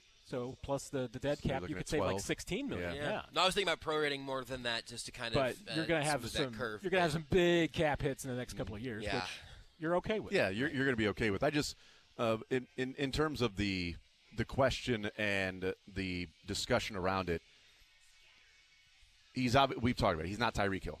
It's a different scenario. They traded Tyreek Hill. They could trade Chris Jones. We've already discussed that, why it's different, and why that comparison doesn't fit. I just wonder how much the Chiefs' defense, if you can ever really truly quantify what Chris Jones does on the field. When was it Sam McDowell that talked about and wrote about the most double-teamed player in the NFL in defensive line last year was Chris Jones. The highest pass rush win rate in the NFL last year was Chris Jones. He was the most focused upon defensive linemen, yet won the most. What does that do for Karlaftis and Dunlap and Frank Clark last year that combined for 27 sacks? What does it do for the secondary? What does it do for a lot of different things if he's not on the field? And so to that point, here's where we're valuing you, but here's why we're going to go a little extra if we have to. because of what you do for everybody else. Because we're going extra for you. We're paying you a little bit more because that's what you're demanding, even though we think your value is here. Because we know by having you, it increases Karlaftis' value. It increases FAU's and Ominahu's and everybody else's value that's on that field, as opposed to, well, Karlaftis is making this. Well, without Chris Jones, well, what's he worth then? You know? That's why I think he's different than other players that they've said, this is as far as we're not going to fall in love with second-tier players. Yeah, and you're right. I mean, he's different in that obviously he's a really good player. He's different in that, I mean, clearly Chris Jones is underrated. I mean, I don't think there's any doubt. I mean, I think he's underrated not only around the league, but I think he's still even underrated in this town. I mean, I probably am guilty of the same thing because, I was asked, I think not too long ago, about, who I thought was the most important player in the Chiefs defense. And I might have said Nick Bolton, from a standpoint of just that's a guy that Were you asked after Chris Jones? Were you asked who's the most I important? might have been asked after Chris Jones. Were you asked by Nick Bolton's mom? But I mean, that is a legitimate point, which is that if your answer is not Chris Jones, I think you're probably He has the got something a little loose at DraftKings. He's got the 7th best odds at Defensive Player of the Year. Feels low. It feels low, and it feels like it's decent value. And the only reason I think it's probably about right is that he's just so underrated. I mean, he doesn't get the respect that he deserves around the league. But it's odd because he finished 3rd last year. So he finished 3rd defensive but he player should of have, the year. I think, won it last year. He could have, yeah. I mean, because of the certain analytical numbers of pass rush win rate and the turnover-worthy plays that he had and pressures that resulted in turnovers. He was number 2 in the NFL behind only Micah Parsons. It was Micah Parsons and Chris Jones, and everybody else around him were defensive ends, edge rushers. And it's just ridiculous. And one of them won a Super Bowl, and one of them didn't. So that's exactly right. Who's more important? Well, and that kind of goes into something I think you and Craig were talking about yesterday in terms of the defensive line room, like in a meeting sense. Without Chris Jones, the longest tenured Chiefs on the defensive line by a lot are Derek Nottie and Mike Dana. Like no one else even scratches their tenure. And so, I mean, with Frank Clark being out, who obviously, you've been in the locker rooms many, many, many, many times, sounds like Chris Jones and Frank Clark have been the voices of a huge part of the defense, certainly the defensive line group. I hate to think about what that group would look like when Nottie and Dana are useful players, but they're not stars on that line. So I don't know what kind of vacuum that would leave. I mean, it would be huge. I mean, and that's why, I think that the Chiefs absolutely want Chris Jones for the future. I mean, I don't think there's any doubt that, the Chiefs do not envision themselves moving forward without Chris Jones. But I understand Chris's standpoint, too. I mean, and certainly his representation. This is his last chance for a big contract. Get as much as you can because there's nothing guaranteed. You do not know what is going to happen. And, he doesn't have to look. I was just reading because I'm going through and doing some research from, past years and everything. So I was reading some stories from 2016 that we were doing and talking about Eric Berry and, trying to get a new deal done and everything like that. Yep. And Eric Berry, to a degree, was lucky that he got his deal done before the injury set in and everything. But at the same time, it didn't work out for the Chiefs real well financially. But that's the reality of football. So I get both sides. The Chiefs want to protect themselves, and Chris should and wants to protect himself too. But I just don't see, other than the bad luck injury, I just don't see any downside risk to keeping Chris Jones and paying him a lot of money because that is a dude that is not going to let up. And he's driven. He obviously talks about his short-term goals. I've never heard him. I'm going to ask him about, his legacy during training camp. I want to ask him about the Hall of Fame and things because those things are in his reach now. Yeah. He's got a couple of Super Bowl rings. He's got a lot of sacks for a defensive tackle. I think Chris Jones is maybe 1 or 2 good years away from having a legitimate Hall of Fame resume. Oh, I agree with that. 100%. No doubt. They're also getting him at a discount when you look at the impact he makes because of the position he plays and the positional value of what people pay for that particular position. The contract signed in 2023 by defensive linemen. Dexter Lawrence has the highest practical guaranteed at $60 million. Jeffrey Simmons is at 59.3. Deron Payne is at 59. Ed Oliver's at $45 million practically guaranteed, 45.3. And Javon Hargrave is at $40 million practical guaranteed. The edge rushers, Joey Bosa in 2020 signed his contract. His practical guaranteed is $102 million. Myles Garrett signed a contract in 2020. His practical guaranteed is $100 million. Khalil Mack practical guaranteed of $90 million. T.J. Watt signed his contract 2 years ago, practical guaranteed of $80 million. Those aren't guys that got paid this year that are hundreds, 90s, 80s. If those guys were signing contracts right now, what would their practical guarantees be? Sure as hell more than 60, which is what you're looking at in the market right now with defensive tackles outside of Aaron Donald, whose practical guaranteed was 95. And again, that's not the ballpark that the Chiefs and Chris Jones are working in, since they've already sort of, talked about that. And again, I've mentioned this, and I think the Katz brothers are certainly aware of it. They might be arguing different ways. The Chiefs are aware of it. I think a lot of people around the NFL are aware of it. The Rams paid a please don't retire tax for Aaron Donald. And it was legit. Aaron Donald was ready to retire. And they said, okay, we'll go even more and get crazy. Don't retire Aaron Donald. It was a tax that they paid for that. But he's the closest on the dollar signs and practical guaranteed of what an edge rusher is. Everybody else, the market is just deflated for edge rushers. So they're getting Chris Jones at a discount compared to really what he should be making if you compare him to the people of impact around his numbers that are edge rushers. And, and that's the exact same conversation we were kind of having last week with Travis Kelce and his comments getting taken out of context. Good point, yeah. Is that based on his numbers and everything, I mean, Travis Kelce should be making $28 million because there's wide receivers putting up the same numbers he does, making that much money.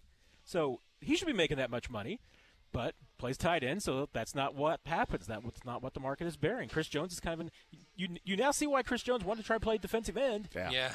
Because we'd be having a different conversation if he had 15.5 sacks as a defensive end instead of a defensive tackle.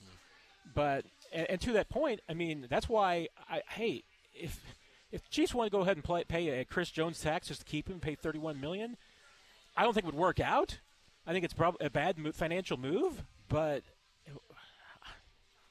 why not? If you're going to give it to anybody, I mean, that's the thing. I mean, if you're going to give money to anybody, give it to somebody you trust that has performed, that has given you everything when they're healthy. I mean, because Chris Jones has done that. I mean, he's even given you everything when he's not healthy, but even when he's not healthy, I mean, nobody's themselves. But Chris Jones, when healthy, is, to me, one of the two best players at his position in the league. Pay him. You can pay him like that. It's okay. Next offseason will be interesting to see where the edge rushers go, because Nick Bosa and Daniil Hunter are going to be signing new contracts. And again, those $100 million deals were signed a couple of years ago. So where does Nick Bosa go? Defensive Player of the Year. What does he get practical guaranteed? What does Daniil Hunter get practical guaranteed when it's like he's a good edge rusher, but he's not the best edge rusher in the NFL compared to what the Chiefs are going to give Chris Jones in practical guaranteed money when they extend him now. And we see what happens at some of the big positions, the big premier positions, when there is a dearth of talent in the marketplace. What happens to the value? That's how Christian Kirk goes out and gets $19 million. Yeah.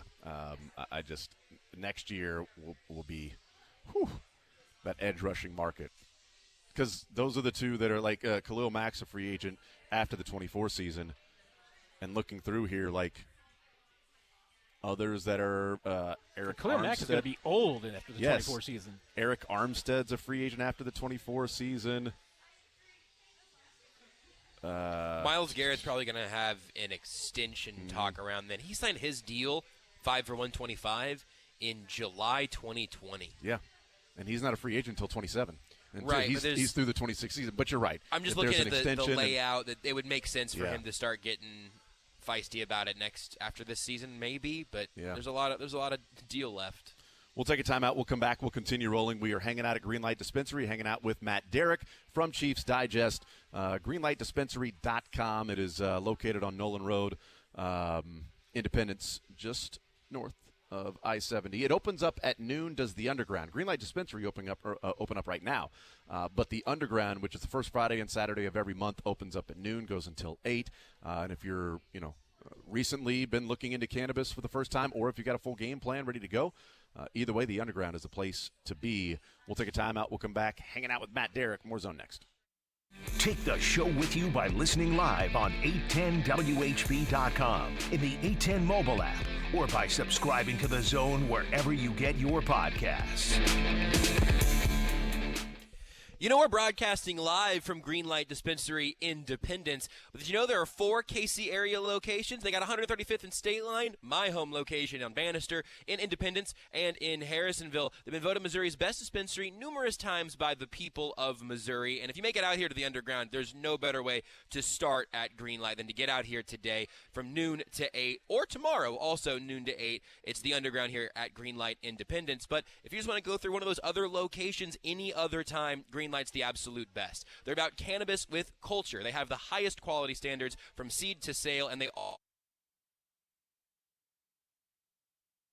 Attention everyone, are you ready for the summer heat? Let ProBuilt Pool and Patio get you started on your summer prep. As the largest provider of fiberglass swimming pools, we have the biggest selection and offer the fastest installation times. At ProBuilt Pool and Patio, we proudly stand behind every home we serve.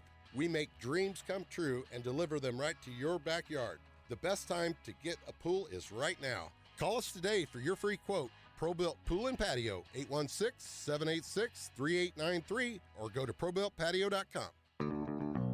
Play Flyaway Fridays all through July to earn entries for a chance to win a dream flyaway or your share of up to $240,000 in Lucky Loot. 7th Street Casino, Kansas City's only 24/7 all-slots casino. Hey, this is Matt Llewellyn from 23rd Street Brewery. I want to thank everybody for coming out to the brewery for all these many years. We're over 20 years we've been in business there, but if you haven't been to us recently, you should always try the Bill Self Pasta, always popular, or the often overlooked Brewery Filet or KC Strip. We do some amazing steaks. And don't forget, we are a brewery. Our brewmaster is incredible, and he's always brewing beers that will blow you away. So come see me, Angelo, or any of our great staff at the 23rd Street Brewery, Clinton Parkway, Castle in Lawrence. Now at Menards, get 11% off everything for your next project. It's the perfect time for kitchen updates during Menards 4th of July household appliance sale. Plus, get 11% off the largest in-stock appliance selection. Right now, save over $1,500 on a Maytag fingerprint resisting 4-piece stainless steel appliance suite after sale price and rebate. Good through July 9th. Savings are a mail-in rebate. Some exclusions apply. See store for details. Save big money at Menards. Hen House has great specials to help you celebrate summer, like select varieties of Blue Bunny ice cream in 46 to 48 ounce containers for just $3.79 each. Or great meat specials like boneless USDA Choice Certified Hereford Kansas City strip steaks, 10 ounces just $9 each, or choose your own size for $13.99 a pound. And 93% lean ground beef, ground fresh several times daily for just $4.99 a pound. Or Prairie Fresh pork tenderloins sold in Cryovac for just $2.49 a pound. Find these great summer specials and more at Hen House. Hen House, Kansas City's market since 1923. My wife was the first to notice I was losing my hair. I thought, I am way too young for this. At QC Kinetics Hair Restoration, we see men and women of all ages struggling with hair loss. And for Nick, it began when he was just 32 years old. I didn't really think about it too much until last spring when I got sunburn on my scalp and, I don't know, it wasn't really that hot out. QC Kinetics uses regenerative treatments, all natural biologics to reignite hair growth without surgery, and the results are amazing. I felt like I was hopeful, right? But then after the first few treatments, I already started to notice a difference. It just felt real, so I was just more excited to continue the process. Real results without invasive surgery. And as for Nick's wife, she loves it. I got my hair back in my early 30s. I want to look my age, and now I do. Schedule your free hair restoration consultation today with QC Kinetics. Call QC Kinetics, 816-412-6299. That's 816-412-6299. 816-412-6299. You can host the best backyard barbecue. You can find a professional on Angie to make your backyard the best around. Connect with skilled professionals to get all your home projects done well. Inside to outside, repairs to renovations. Get started on the Angie app or visit Angie.com today. You can do this when you Angie that. Retired or retiring soon? How much money do you need to live comfortably? Retirement Planners of America is here for you. Would you like to have financial peace of mind? Here's how. Step 1. Find out the amount of money you'll need to retire. Step 2, have a plan to get there. Step 3, make sure that plan can take advantage of market gains but protect you from market losses. Discover how to do all 3 with a free consultation at 800-508-6108. That's 800-508-6108. All investments involve risk, including losses. Past performance does not guarantee future results.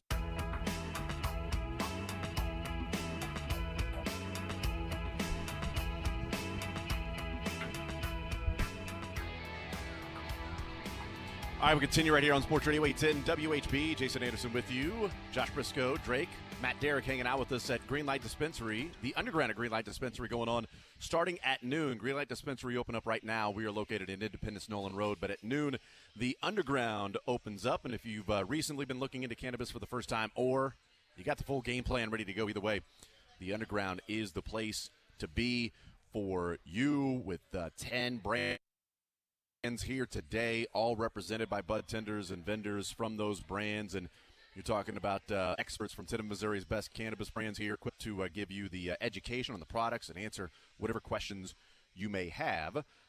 Look, if you know what you like and you're ready to browse and buy, your favorite brands are here, and a chance to maybe discover some ones that you have not tried yet. Again, that's greenlightdispensary.com. You can go check it out.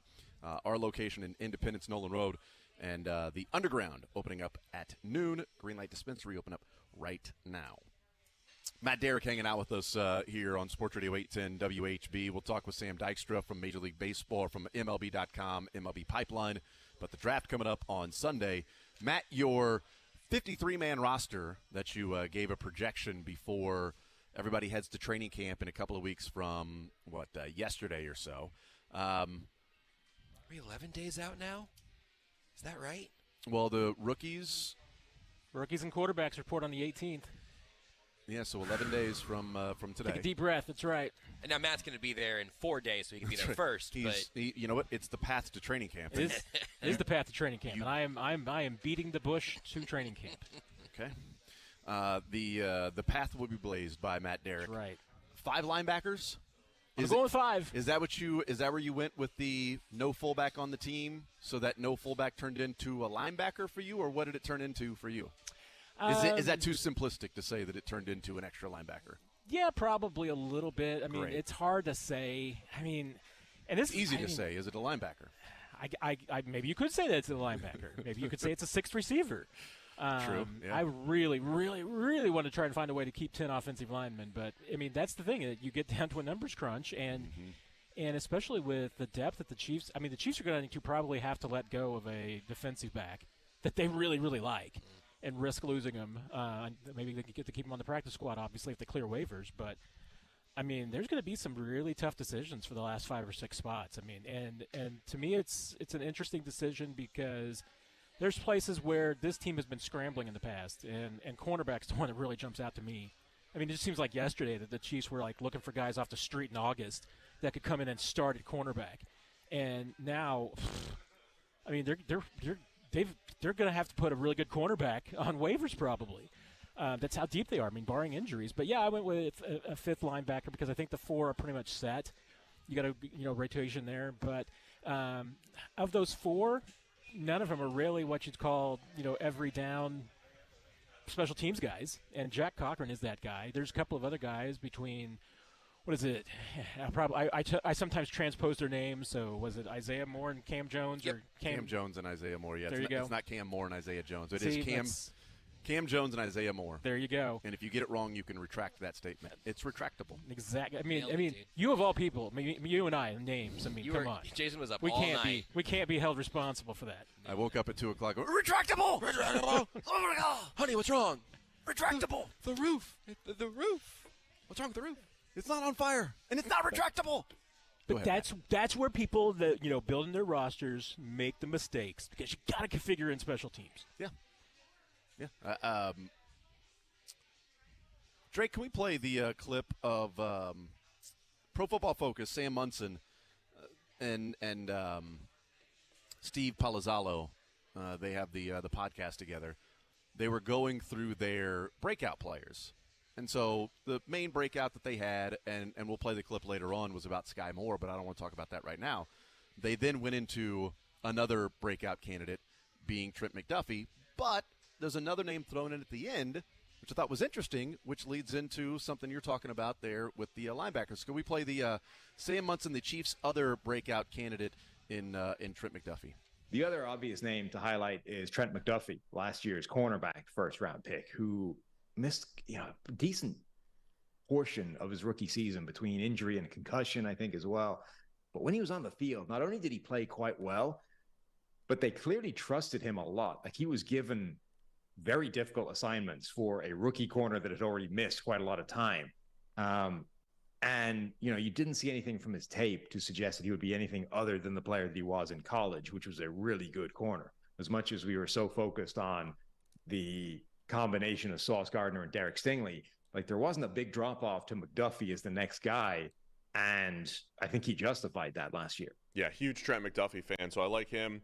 And Leo Chanel, I just want to throw him out there at linebacker, too. I don't know what his opportunities are going to be like, but he was good when he plays the run as well as any linebacker in Kansas City. And if he gets an opportunity, Chanel could be good. I think it shows where Kansas City is with some of their youth movement over the last couple seasons. So their main conversation was about Sky Moore because they had breakout candidates for every team in the NFL. And the Chiefs, they spent 5 minutes talking about Sky Moore and then said, okay, well, because they typically did 3 or 4 for different teams, except for the Raiders, and they were like, I have no clue, which was kind of funny. Like, Raiders. Well, they cut everybody who could have been a breakout player. Who do you have here? Left guard, I guess, maybe, which I think is what they went with. But regardless, Sky Moore was a good portion of that. And then the other one, Trent McDuffie. But then at the end, I thought it was interesting when Steve Palazzolo says, well, let's throw in another name, is Leo Chanel, because he really wasn't talked about much last year at all. I mean, there were 25 draft picks that they had from that draft, and he was one of them. And he wasn't a first-rounder or the second-round receiver or anything sexy like that, or the safety that people were talking about. Was it worth the pick? Brian Cook, what's it going to be? So the different conversations we were having last year heading into the and the cornerbacks and everything. But Chanel's also a guy that hasn't been talked about much this offseason because if we're talking about linebackers, to me, the conversation I've been having a lot about linebackers has been Drew Tranquill. And what he'll be on the team. So there's at least one person out there outside of Kansas City that doesn't study it all day and look at the 53-man roster up and down and how it breaks down that's saying, well, let's bring in Leo Chanel too. Because the numbers, what he did in college, say that if an opportunity is there, he can be a breakout candidate. What do you think? You've got Leo Chanel, obviously, as one of your 5 linebackers. You've got him starting. The backups being Drew Tranquill and Jack Cochran. But are you on board with that given an opportunity, do you see enough from Leo Chanel that you'd back up what Palazzolo said, that opportunity there, then Chanel can be a guy that can turn some heads? The opportunity is there. I don't know where the Chiefs' confidence is in him right now. And the acquisition of Tranquill confuses me a little bit. I mean, one side it doesn't because he's a good player who's available. Mm-hmm. So you take advantage of that. I mean, that was just that to me is just a great transaction by Brett Veach right there. But think about it in this sense. When the Chiefs are in a base 4-3, I mean, Chanel's going to be out there. I mean, he's going to be the guy. And based on what we've seen thus far, I mean, I think Tranquill will be the 4th guy. But to me, the question is going to be maybe how he is rotated in and used, because in a base 4-3, I would imagine it would be those starters. It's going to be Bolden, Gay, and Chanel. When they go to sub packages, though, I mean, Chanel's usually the guy that comes off. And now you've got, Gay's being your outside guy, which is, I could see, and then because in those situations, I mean, that's got to be a guy that can sometimes be able to go back and forth between run and pass. And, I mean, Willie Gay, I mean, there's a ton of athleticism there, but can we really say he's cashed in on it yet? Has he really done it? I mean, he has had so many high plays and at the same time has not had that consistency yet.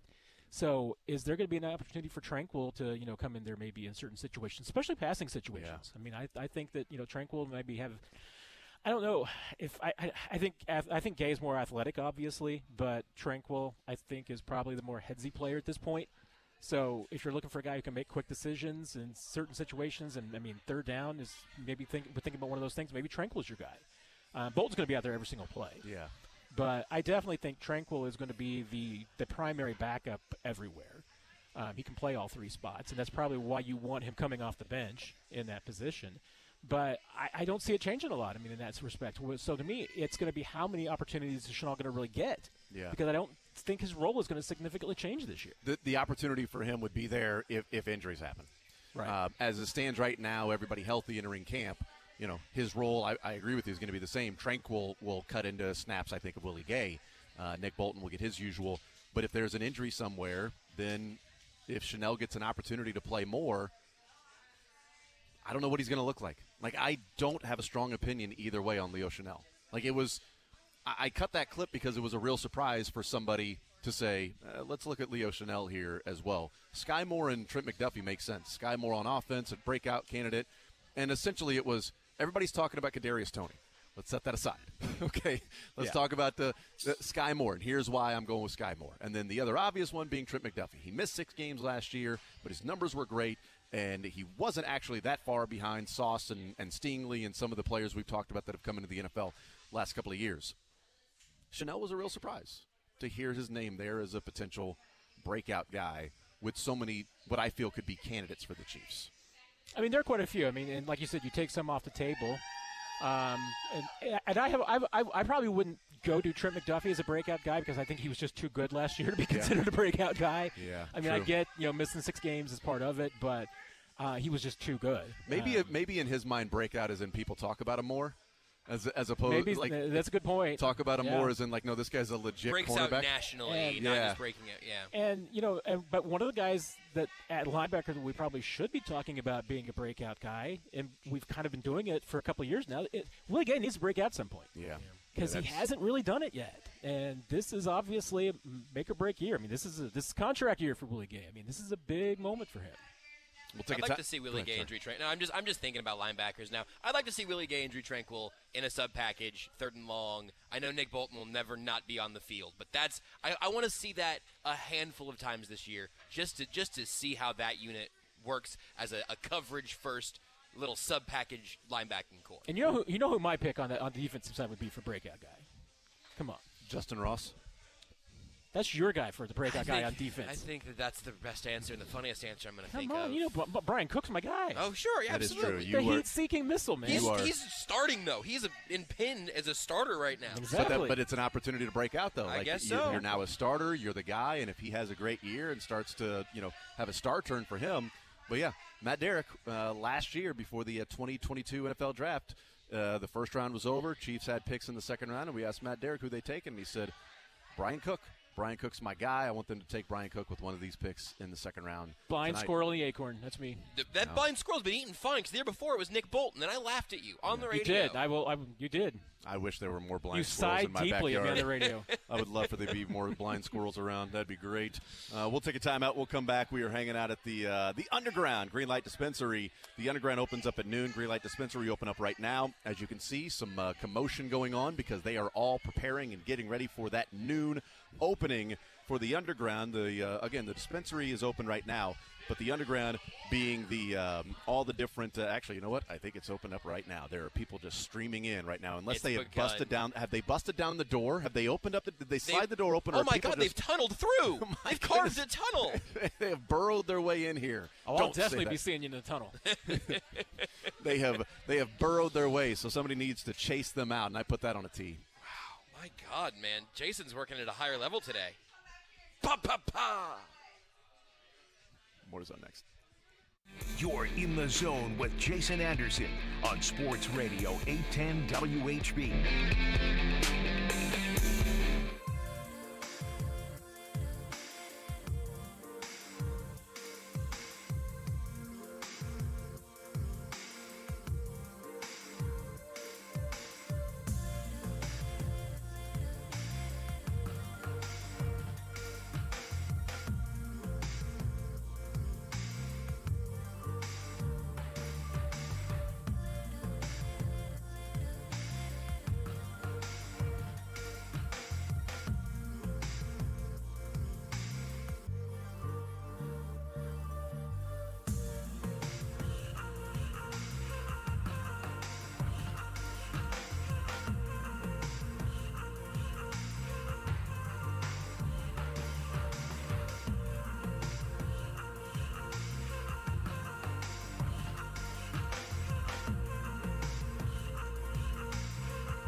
All right, we continue right here on Sports Radio 810 WHB. We are hanging out at Greenlight Dispensary today in Independence, Nolan Road, just north of I-70, and we are in the Underground right now. The Underground opening up right now. It has opened up early, and it's open up until 8 o'clock tonight, and it is, along with the dispensary that they have, the first Friday and Saturday of every month, they have all of these different brands here, 10 different brands here today, all represented by bud tenders and vendors from those brands. You've got experts from some of the biggest brands across Missouri that are here to answer questions and let you know anything that you might need or want, or pricing is awesome today as well. They've got some cool swag going on. So, look, if you've been looking into cannabis for the first time, or if you've got everything that you need and you know your game plan and all of that stuff, it's still the spot for you, the Underground, because if you've got everything you need in your game plan, you can get awesome pricing, and maybe you discover something new here as you talk to some of these different vendors and experts. It's Greenlight Dispensary right off Nolan Road and I-70.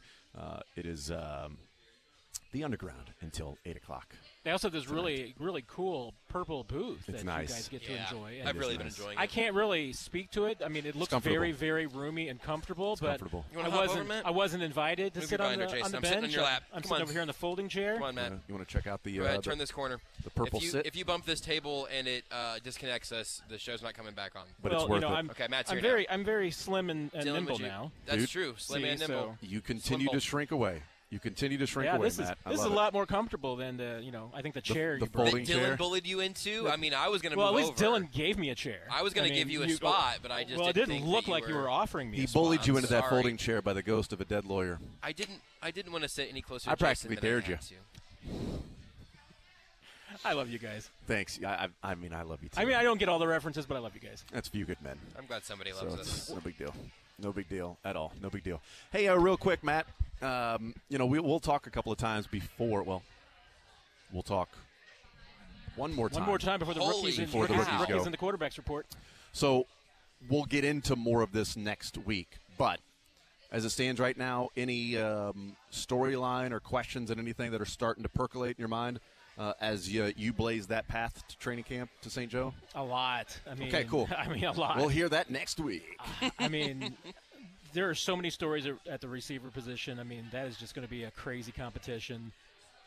Really intrigued about that. I'm going to try and catch up with the quarterbacks that are lesser down the roster, because, I mean, I think Blaine Gabbert's a really cool story. Shocker, you want to talk to Blaine? I know people are excited about Shane Bichelle, and they should be. I think Chris Oladokin is a really cool story too. I got to talk to him a lot last year, and he's a really interesting character, and I think he's got some potential. That's interesting to me. Defensively, there's a lot of good storylines. I mean, and I think the competition at defensive line is going to be pretty interesting too. Are you excited to see if there is a player that gets there first every single camp day to see if you can have that competition? That is my goal. I want to see who is the guy that shows up before everybody else every single day. Last year was Vitaly Gurman, and God bless his Raiders' heart. He found a job, because he showed up early. He got a job somewhere, so good for him. Hopefully he can keep that and be on a roster. Did he have an understudy last year? Or do you have somebody in mind right now who you think has that real grinder spirit? I mean, my guess is it's going to be a rookie. Yeah. It's going to be a rookie, and so, I mean, you can never count out offensive linemen and defensive linemen, those guys in the trenches. Are there any, undrafted free agent I was going to say, it typically would be a UDFA guy, right? That would be a rookie, not necessarily, because those other rookies are pampered, and you drafted. I mean, they flew you in here and everything. You hold up a jersey. Blah. I mean, second-year guy Mike Caliendo's, I think, has got that spirit. He could possibly pull that off. I don't know Sebastian Gutierrez, but I feel like he could be there really early every day. There's a possibility. I mean, I tell you what, who I'd really like to see. I'd to see a defensive guy. I'd like to see B.J. Thompson. That'd be cool. Yeah. Oh, guys, sorry. No, it is Truman Jones. Truman Jones would be a good choice. No, how did we not come up with Truman? It's been sitting there the whole time. Craig Stout said his name twice yesterday. I'm tickled. And my ears perked up both times. He's a player to watch, My nipples perked up both times. Why? It's Friday. Why did they do that? I was excited. He was talking to Craig Stout. Come on, man. Is there a cold breeze? Somebody, did you get a Salvi splash? Although usually it's Matty Lane shirtless that gets everybody excited. Ken Swanson in his football uniform picture. Yeah, that's good. I get excited by hanging out with Matt Derrick. That's what I get excited. Matt, you're the man. Appreciate it, brother, as always. We'll talk next week, the last time before training camp. Oh, wow, that's right here. If you've been dreaming of a new outdoor living area for your family to enjoy all year long, Summit Lawn and Landscape can help you design and build it. Paved and stone patios, outdoor kitchens, fire pits, outdoor fireplaces, landscape lighting, and retaining walls. Extend the comfort of your home outside with a new inviting and relaxing addition to your home. Sit by a fire, relax under the stars. Whatever you envision, Summit Lawn and Landscape can help. Call Summit Lawn and Landscape at 816-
now until 8 o'clock, 913-912-4810. Let's talk some Major League Baseball. Let's talk some Major League Baseball drafts, some minors and prospects and things like that. Joining us now is Sam Dykstra, MLB Pipeline, MLB.com, joining us to talk about what comes up on Sunday and after that. Sam, welcome into the show. How are you, sir?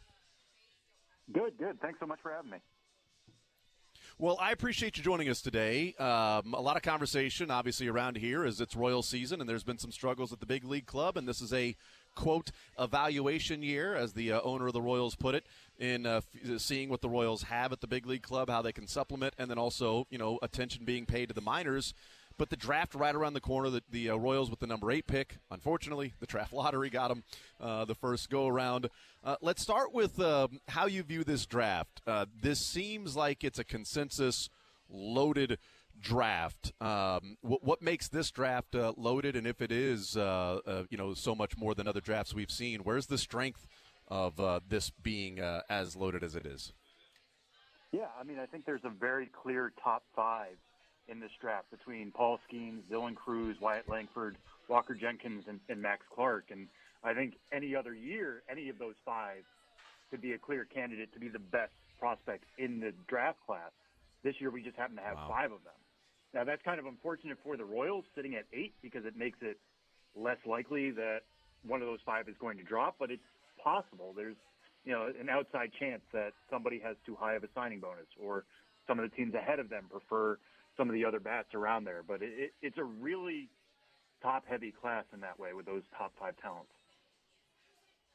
The somebody slipping is an interesting discussion, and we've had it so often around here. Signability, do you go best player, do you go overslot, whatever that might be.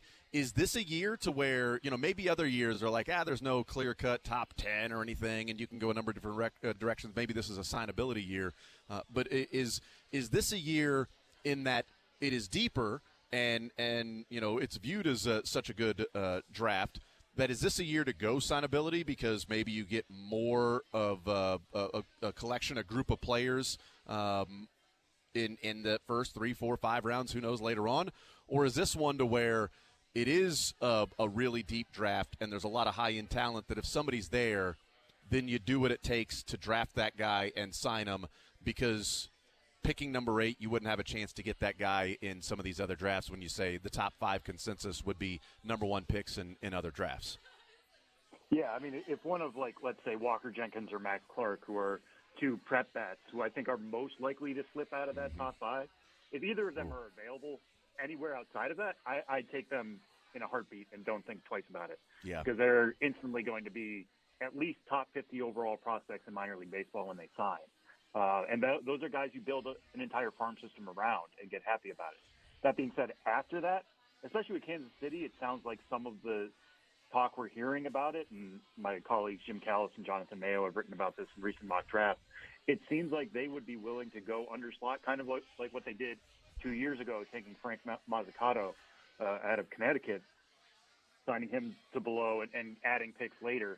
It seems like that's the way they're leaning. Personally, I always would prefer a team just go best player available.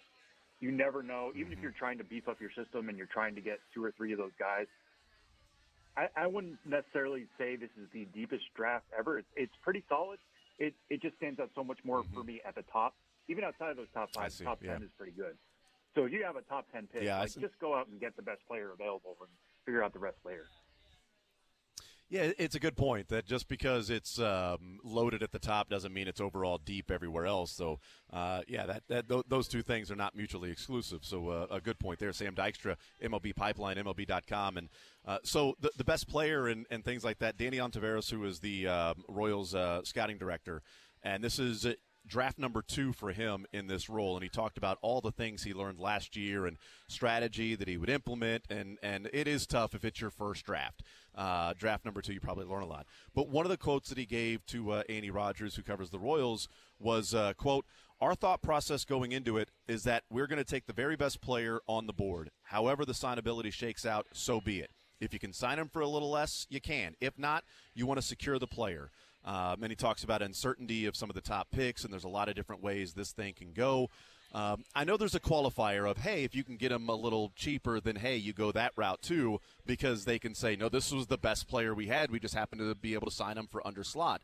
But it sounds like the first part is we want the very best player on the board, sort of signability be damned. We'll figure that out after it's over. Major League Baseball draft is different in that when you start to hear people said, Jonathan Mayo and Jim Callis, your colleagues there at MLB Pipeline, that there is a feel of the Royals wanting to, quote-unquote, cut a deal at number 8. How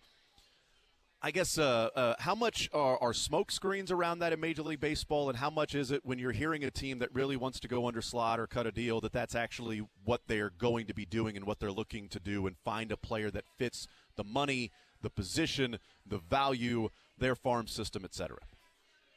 Yeah, I mean, I think that comment he made about wanting to go after the best player, that's what everybody should say this far out, and it's easy to say that before the pick arrives to you, right? Like, everybody wants to take the best player available, but then all of a sudden you don't know who's going to fall. You don't know who's still available there. Sometimes, you kind of alluded to it there, this draft being different in that you have the signing bonus pool, and then it becomes more of a puzzle. How do you want to fit guys in?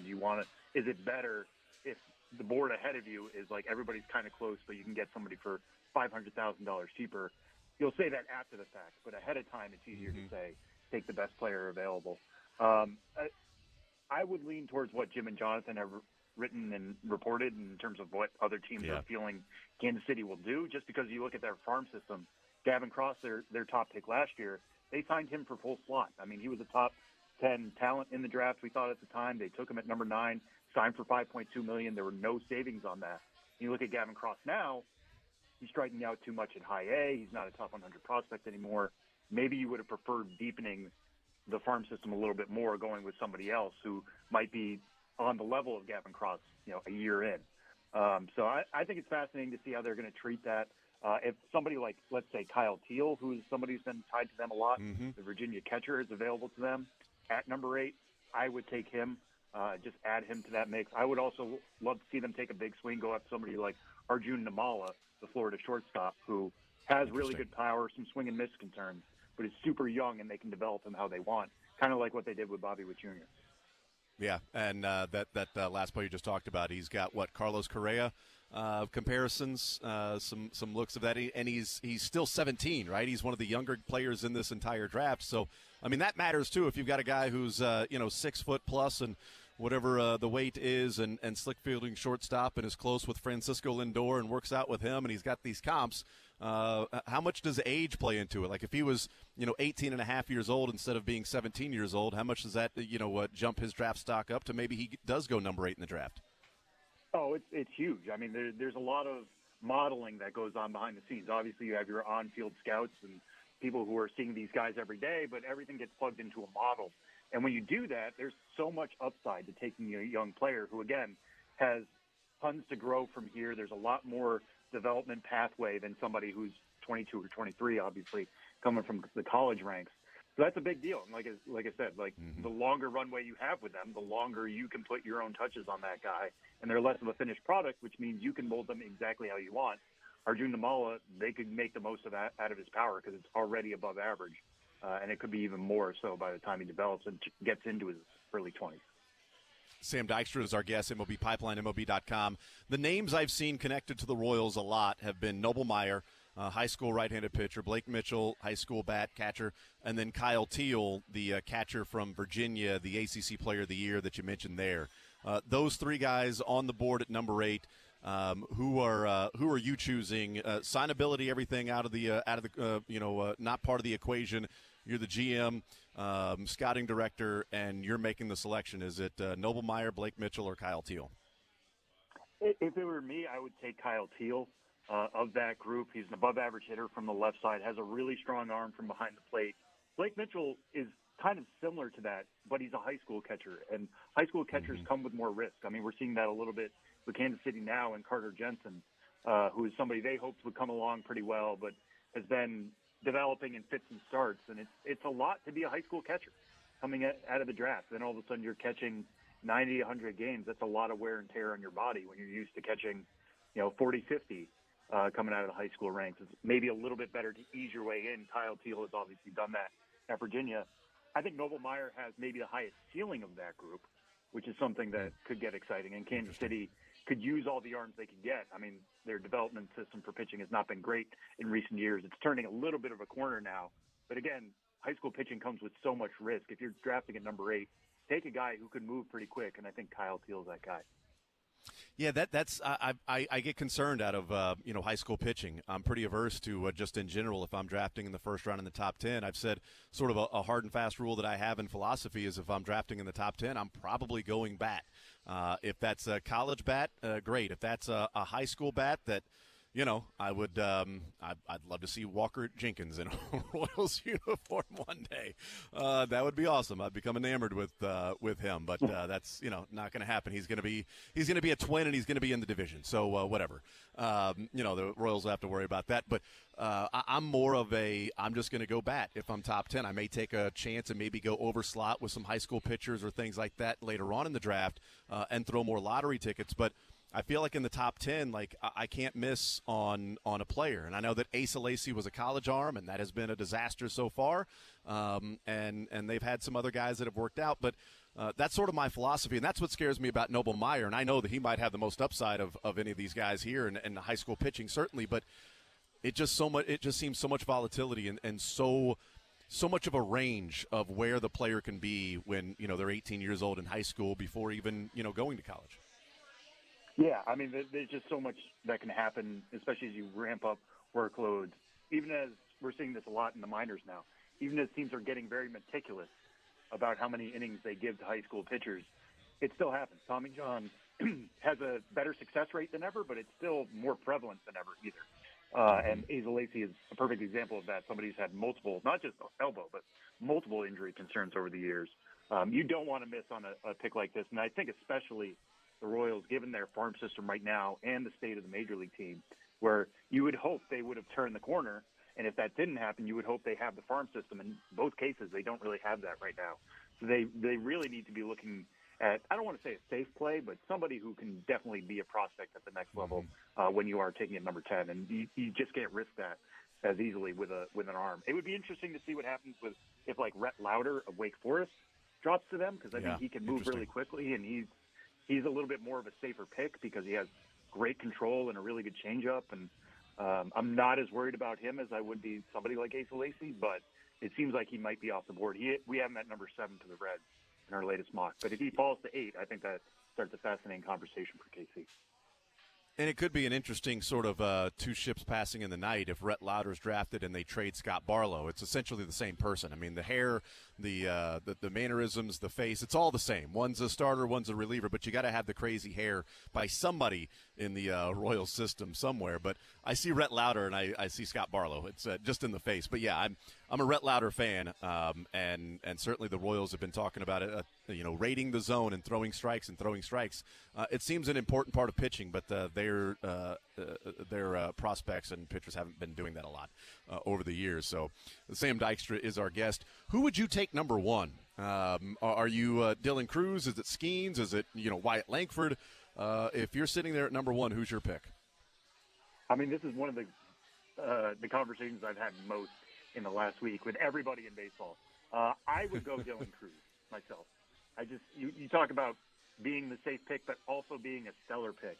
I mean, the guy was an incredible hitter at LSU, obviously won the Golden Spikes Award, carried the team to a national title, all that kind of stuff. So he's got a proven pedigree of winning and fitting in with a really talented team. He can play center field, which I think gives him the advantage over Wyatt Langford, who played a lot of left field this spring. Can play center and probably will at the next level, but I think Dylan Cruz is a little bit better fielder. But yeah, the guy hits the ball often. He hits it hard. All those pieces are there. I know we have Paul Skeens as our first overall prospect in this draft class because of how good the arm is, touching triple digits, wicked slider, pretty good changeup. All that is there, and he might be the best pitching prospect coming out of the draft than Steven Strasburg. But again, that volatility with pitchers, you never know what's going to happen. Strasburg kind of being a perfect cautionary tale. I would go with Dylan Cruz and just let him become my future center fielder immediately on day one. And who knows, maybe this time next year we're talking about him as a major leaguer. Yeah, it's interesting. You mentioned Skeens and some of the volatility with pitching, and as I've said, my rule is typically I'm going to take a bat. I would go Cruz, then Langford, then Skeens. Would your top three be the same, or is it no? Skeens may be some risk there, and that's why he maybe not number one for you, but certainly number two. What's your top three look like if you're drafting? Is it Cruz, then Skeens, or Langford, or Cruz, Langford, Skeens? For me, it would be Cruz, Skeens, Langford. I mean, I really like Langford. I love watching him hit. He looks so relaxed up there. And then the fact that he turns on the ball with that bat speed, it's crazy good. But Paul Skeens is, I mean, just the way scouts talk about him, the way you watch him pitch, he looks so in control the whole time. It's really rare to find an arm talent like that. I mean, I said Cruz, we could see in the majors this time next year. Skeens certainly could. I mean, I wouldn't be surprised if he's going to spring training trying to win a major league job. All the stuff is there. He doesn't really have much development left, and it's certainly ace-like stuff.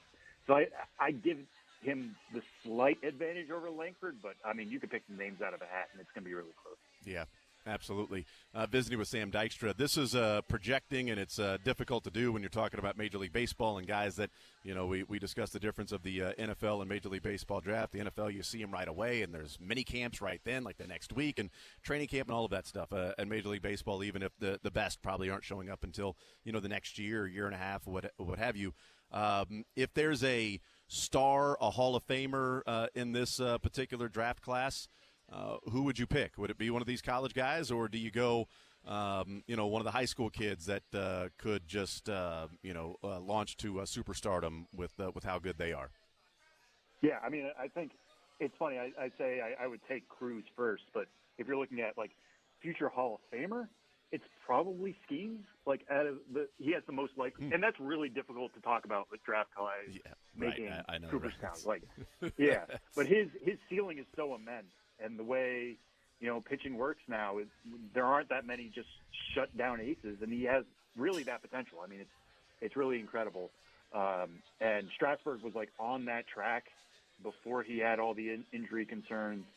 I don't want to say Skeens has similar stuff or worries, but like at his height, he could be Strasburg, and if he stays healthy and is Strasburg for longer, then he's more likely to make Cooperstown.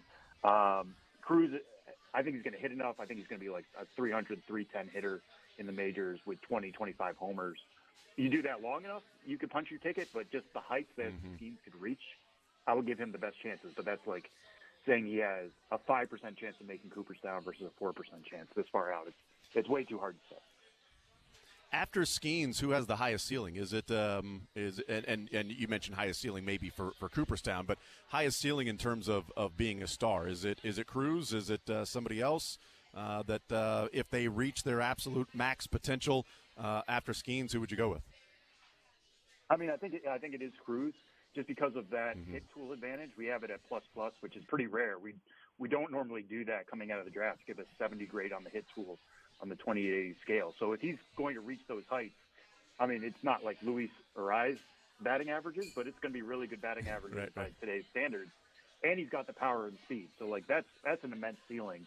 You put that in center field, and that's the makings of a perennial all-star. So I think he has the highest ceiling as far as that goes. I'm going to be really interested to see how Walker Jenkins develops, the North Carolina outfielder, just because he's got a hit tool from the left side and plus power, above average speed. The pieces are all there for that to happen. And who knows, maybe he gets in the right organization. They unlock some even more power or really help him get to that plus hit tool. I'm going to be interested to see if we're talking about him in 3 years, like the way we talk about Cruz now. But given the options in front of us, I think Cruz probably has the next highest ceiling beyond Skeens. Yeah, when you're a 18-year-old with the power that he has, and you're still only 18 and you're already 6'3", 210, like the guy. I'm fascinated by Walker Jenkins. I'll be honest with you. If I had, the top three are not going to get there.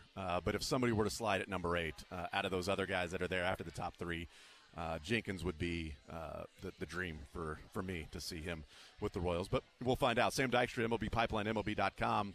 Last couple for you, and these relate sort of to how the Royals will draft and then maybe the Royals farm system. But do you have an absolute rule one way or another, or does it float by draft position or even draft? That are you more of a guy that's willing to pay over slot if you're, let's just say, if you're drafting in the top 10? more willing to pay over slot or at slot, or are you a guy that, you know what, give me as many lottery tickets, give me as many dart throws as I can, I'll go under slot, and then I can disperse that money somewhere else and maybe get a guy in the second round that shouldn't be there because I'm willing to pay him that money? Do you like the under slot and the depth of a draft class, or are you over slot, let me get the best player I can? Yeah, I mean, it always depends on who you're getting in those second and third picks. So it's always a gamble, right? Like, you look at the Texas Rangers last year, they took Kumar Rocker very high up, a lot earlier than many people were expecting, and then used the savings on Brock Porter in the fourth round. If you could tell me Brock Porter's waiting in the fourth round for me to take and pay over slot, then yes, that's a great strategy. Yeah. But for me, I'm always team take the best player available, because you never know who's going to be waiting around by the time you get to the second or third round. It's always a gamble to employ that strategy and just think like, oh yeah, somebody will be there for us. You never know; they might not, and then your whole draft strategy has been blown up. So it's just too much of a risk for me. I want the best players in my system. So if there's a really, really good one sitting there at number 8, go out and get him. Add him to your system. Make him the star of your system, and figure everything out later, pick by pick. That seems to work out best in my view. But, you know, the Royal system, like I was saying earlier, right now, the way it's sitting is there's no top 100 prospects. There's not that many people knocking on the door. Maybe Mazzucato is. So maybe they're looking to just broaden the talent and expand it a little bit more. That strategy would make sense to me. It's just too much of a gamble for me to make as a blanket statement saying, yes, you should definitely sign guys for below slot and hope it works out later. Sam Dykstra is our guest, MLB Pipeline, MILB. Last one for you real quick. You mentioned the Royals farm system. They made a number of changes. There's been some talk around here as we study and look a little bit deeper into it and some of the development of pitching that has been lacking a lot over the years. And ad nauseum we've discussed it about their inability to develop pitchers. But it seems like there is some sort of a turn that we've seen a little bit more progress in some of the minor league and lower level pitchers and some of the analytics and things like that. Is there a feeling around baseball that the Royals have maybe changed a little bit in their pitching development approach, that some of these things are starting to come along, that, Mazzucato, you mentioned him, Kudrna, has put some good things together, that maybe there is a little bit of a difference for the Royals, that some more promise of developing of pitching, that it's not just a lost cause? Yeah, I mean, I would never say it's a lost cause. I think it's kind of like, you think about it as like an ocean liner turning. I think it's turning in a positive direction. It's just kind of happening slowly, and that's what's going to happen. You're not going to develop aces overnight. This is going to be a process, especially with Mazzucato and Kudrna, who are young guys coming in, out of the draft. They were at low A last year. They started out this year at low A again. Mazzucato just reached high A and then walked a bunch of batters in that first start. So there's still a ways to go. I think the industry views it more positively than they did 12 months ago because of a lot of those changes and trying to look at it a little bit more analytically. But in terms of like guys knocking on the door, I don't think there's that next superstar who we're going to see in Kansas City in the second half who's going to arrive and everybody's like, oh, pitching's fixed. Like we're there. It's going to be a long process.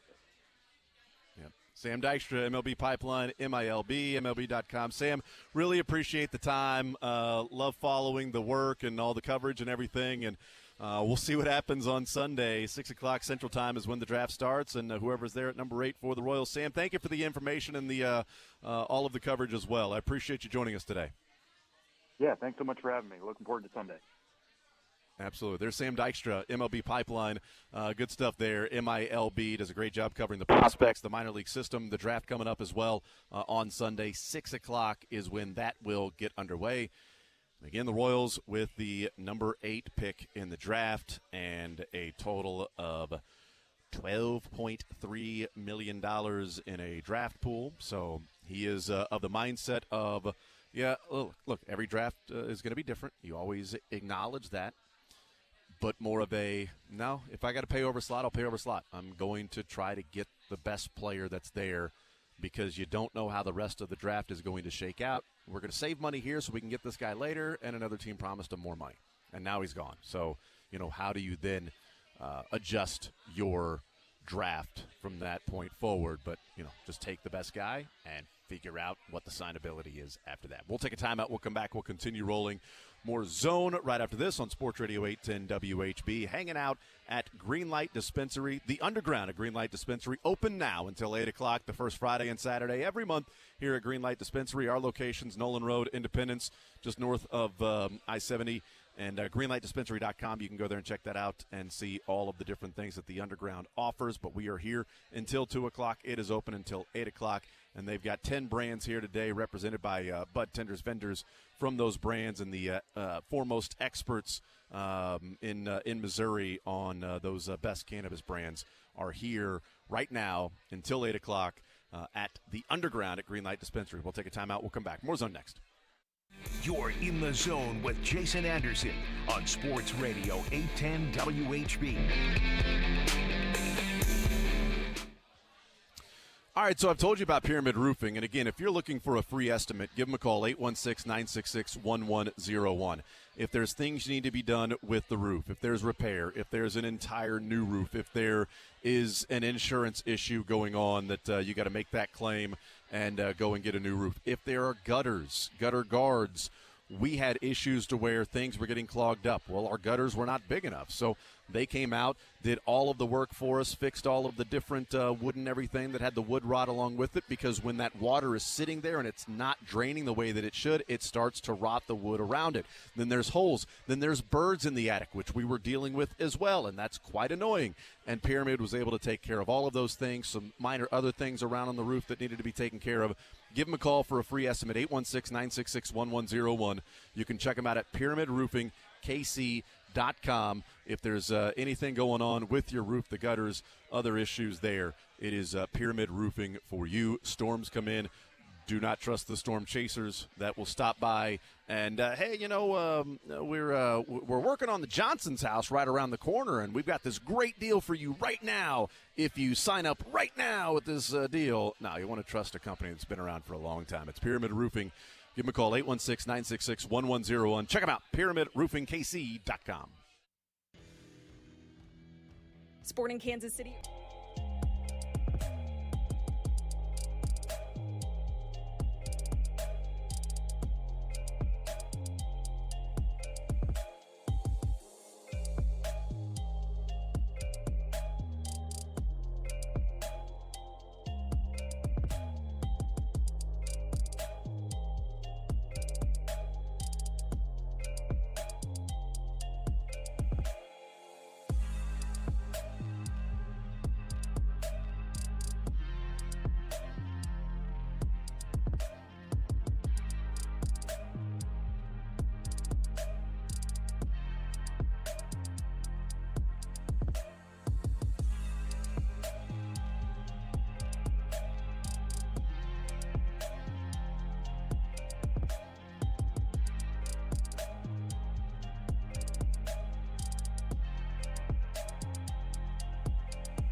All right, we continue right here on Sports Radio 810 WHB. Jason Anderson with you, Josh Brisco, Drake. We head up until 2 o'clock. We got the cuts before the show is over. Later on in the 1 o'clock hour, we are hanging out at Greenlight Dispensary. The Underground open up right now.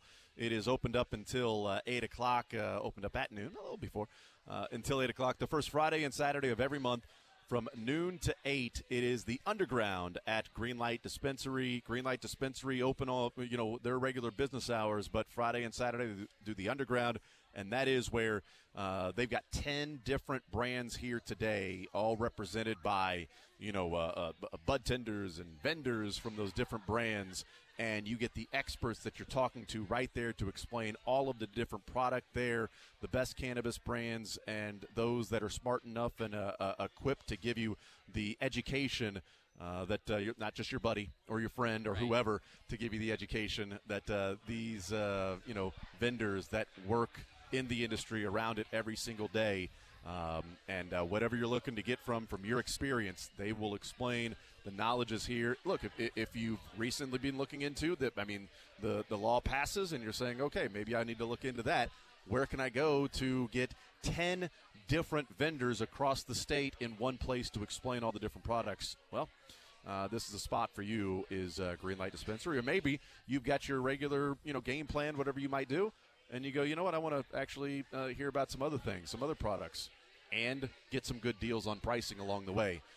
That is what's going on at the Underground, first Friday, Saturday of every month from noon to 8, and that's going on today and tomorrow at Greenlight Dispensary. Originally, when it was medically legalized first and then recreationally here in Missouri, I've heard a lot of the same questions from people, or some of the same, maybe a little bit of a hesitancy, right? And for me, the biggest thing, it was a great part of the Greenlight location. It's just really close to my house, and then a great part of being out here at the Underground. You can come out and say, hey, I'm not even sure necessarily what I'm looking for, but here's what I'm hoping to accomplish.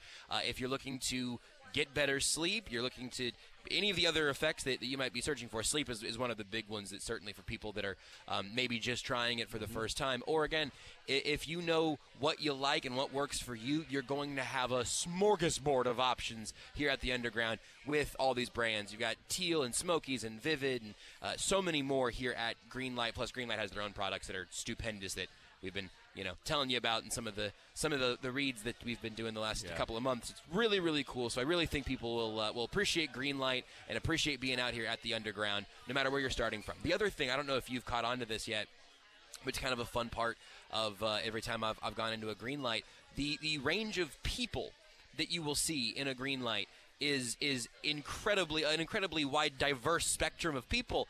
And I mention that because I also think that a lot of people kind of carry a little bit of, I don't know, am I going to fit in? Am I going to stick out? Am I going to, be the newbie that has the obvious sort of deer in the headlights? Sort of? No, no one is ever going to look at you that way here at a Greenlight. No one's ever going to make you feel that way.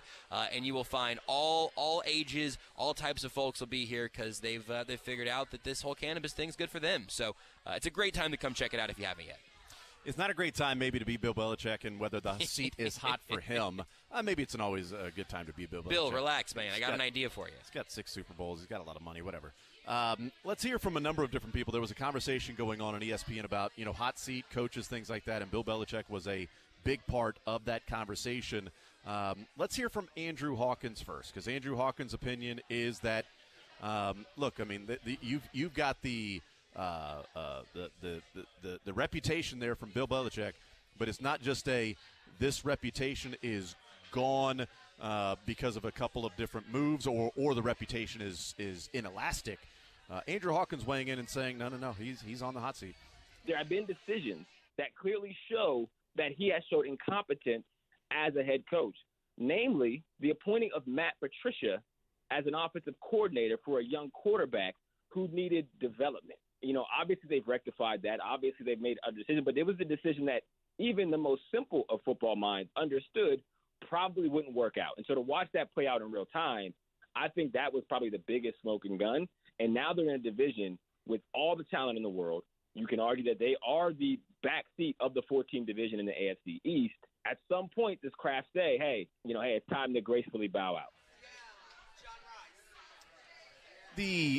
Some of those decisions you get into, and they are absolutely right, that, you kind of feel like my reputation, or I can make these different decisions because they've worked out before, Matt Patricia, whatever, and it's always worked. Well, maybe it's worked because you had TB12 that was there that helped you out along the way. So Andrew Hawkins, he's absolutely on the hot seat. What about Zach Cox, who works for Nesson in Boston and covers the Patriots? And he was asked, okay, so we've got a couple of people weighing in. What say you around there covering the Patriots there every day? Is Belichick actually on the hot seat? I don't think he's on the hot seat. I think that is a little bit strong. But I will say that his seat is probably the hottest that it's been since 2000, I guess, in the last 20, 25 years.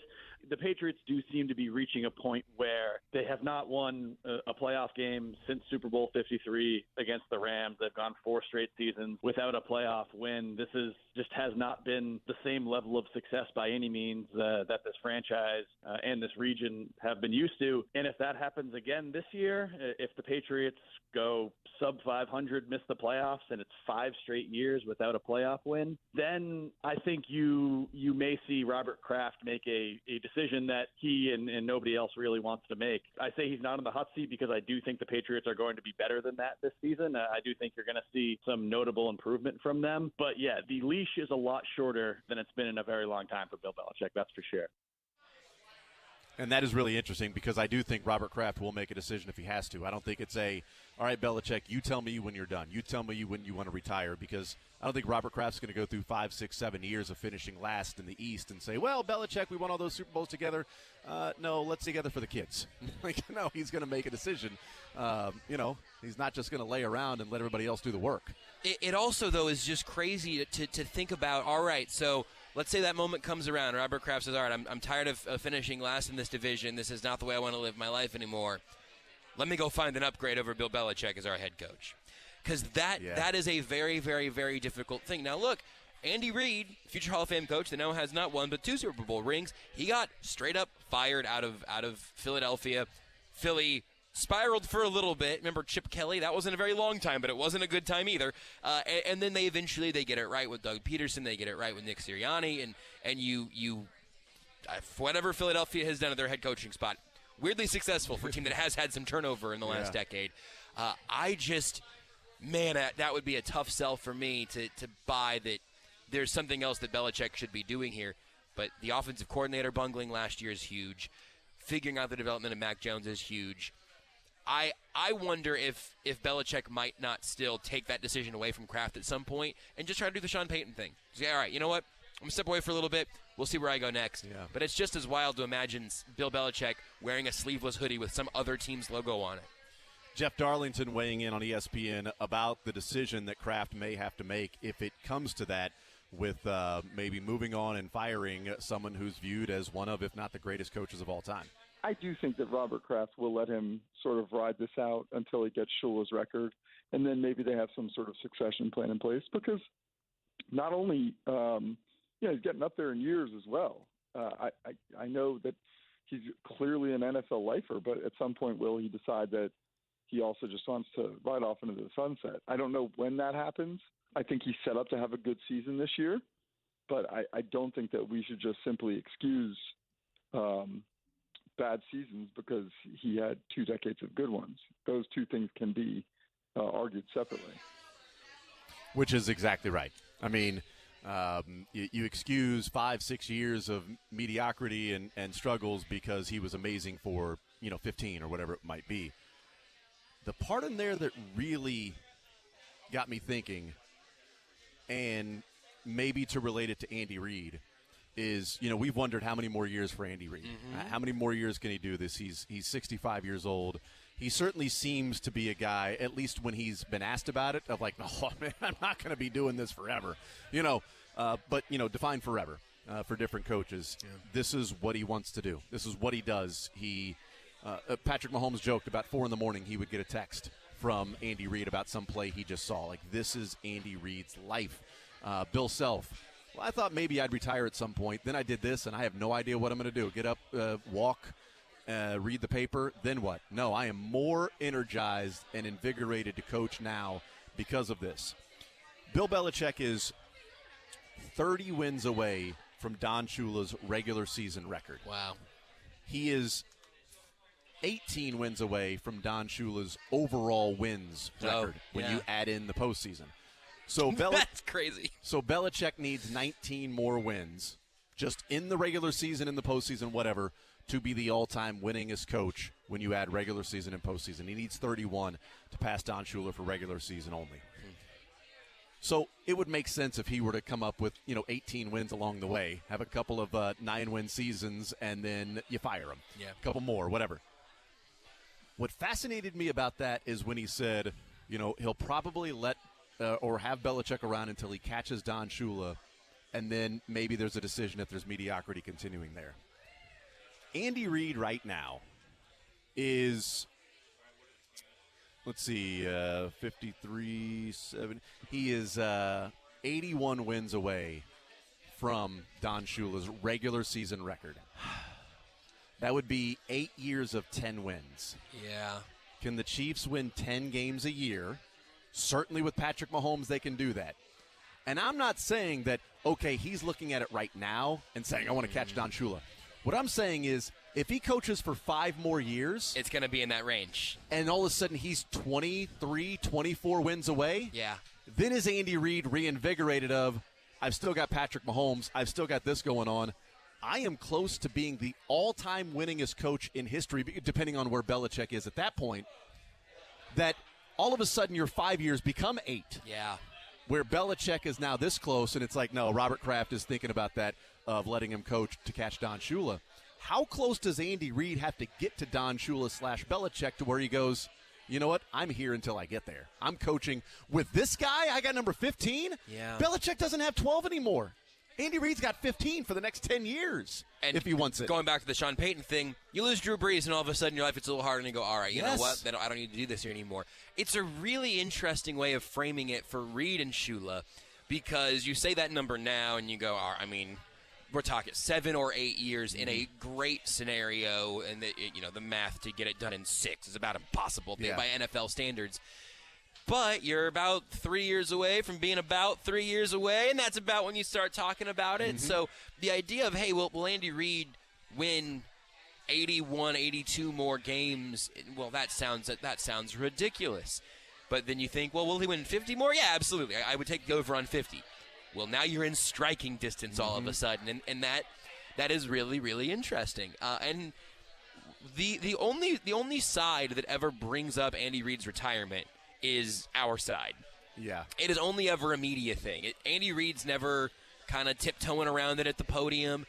Brett Veach has talked he's been asked about it a couple of times where he says, if he's thinking about retirement, I don't know about it. And so I think Andy Reid, my take for the last couple of years, honestly, has been that Andy Reid will coach longer than most people would expect from that moment. I still think that's true.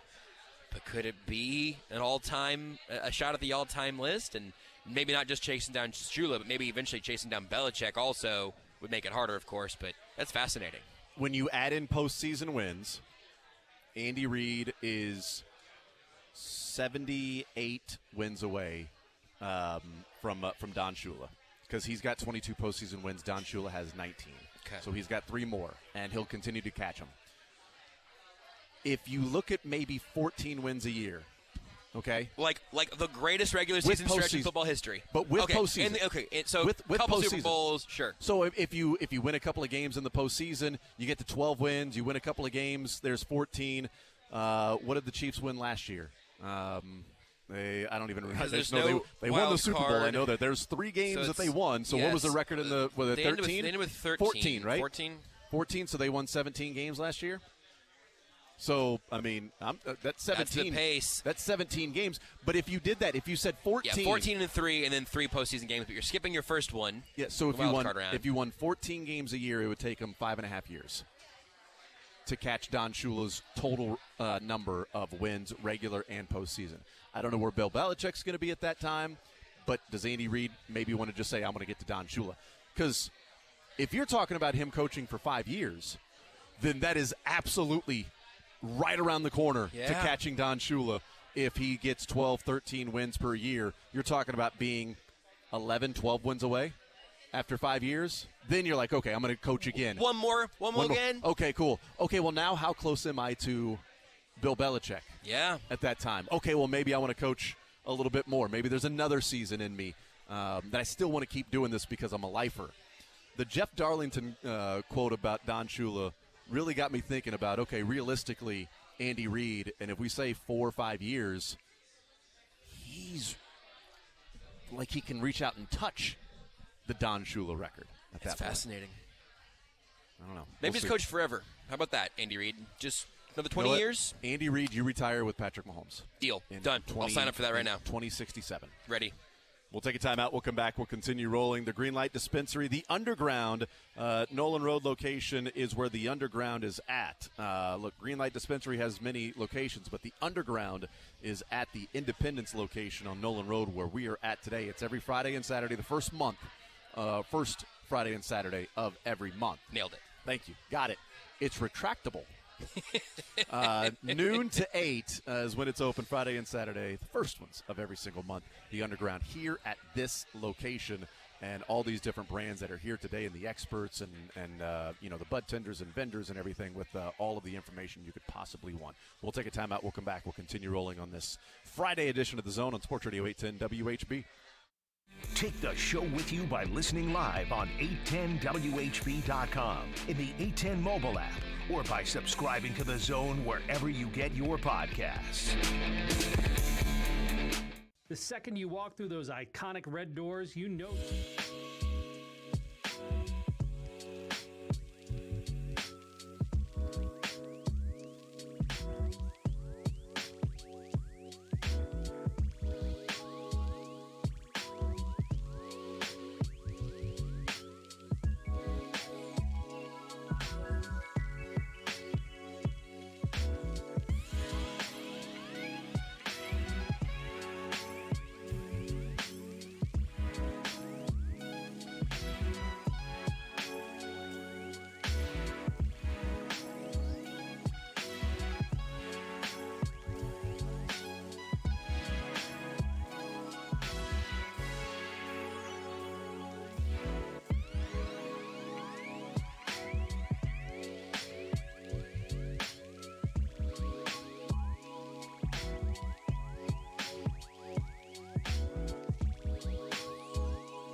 Nine 913-912-4810 is the text line to join us. 913-912-4810. We got the cuts before the show is over. We are hanging out at Greenlight Dispensary, Nolan Road, Independence, just north of I-70. And the Underground at this location is the Underground. Only Underground location is this one in Independence for Greenlight. And that is the first Friday and Saturday of every month, starting at noon until 8 o'clock. So today until 8 o'clock, tomorrow opening up at noon. Greenlight Dispensary, regular business hours. The Underground, though, 12 to 8. And if you've been looking into cannabis for the first time or recently, this is a spot for you. If you've got a full game plan ready to go, this is a place that you can also come and the hang spot out. for Yes, you. Also the spot for you. There's really something for everyone. No matter what your level of comfort or experience is, you will find something for you here at the Underground. Yep, absolutely. And any questions, you've got the experts that are here, 10 different brands, and all represented by these experts and vendors that have made this their career and can explain everything to you. Any questions that you have, get educated on all of these different products. It is at the Greenlight Dispensary, Independence location on Nolan Road. Texas, more likely because of 17-game seasons, only one bye in the playoffs.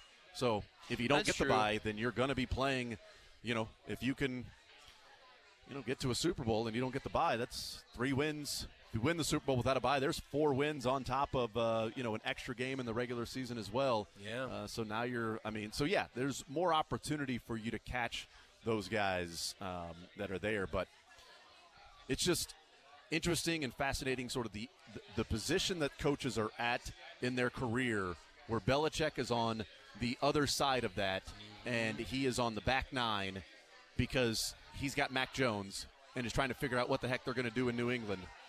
And his Hall of Fame quarterback came and went, and they took advantage of it. He won a ton of games. They got 6 Super Bowls to show for it. Another Super Bowl, another number of Super Bowls they went to, took advantage of that.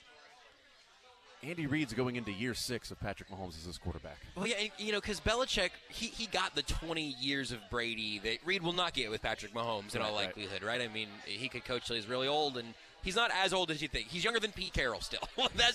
That's my favorite stat of all time, is that Pete Carroll is older than Andy Reid.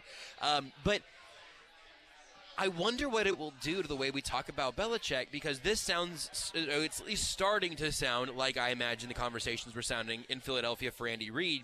He opened with not having quite the quarterback and then eventually being let go, as opposed to Belichick, who was, he had his ups and downs pre-Brady, of course, but that feels like 1,000 years ago. Like, that is a figment of our imaginations now.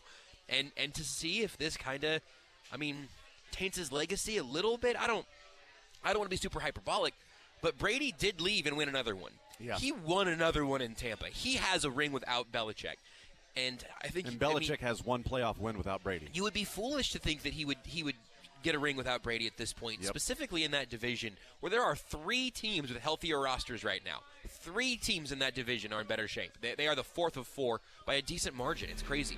Yeah, I don't know how many Super Bowls Andy Reid's going to end up with. He's 4 behind Belichick right now.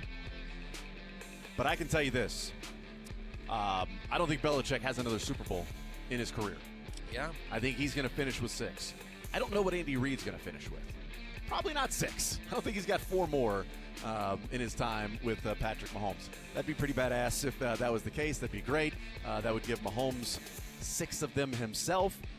But, I don't know what he'll end. I just know that Bill Belichick has 6, and I think that's where he's staying. Bill Belichick, Pete Carroll, and Nick Saban are all 71 years old. Andy Reid's 65. 65, yeah. If he coaches 6 more years. You got me in on the Shula thing, man.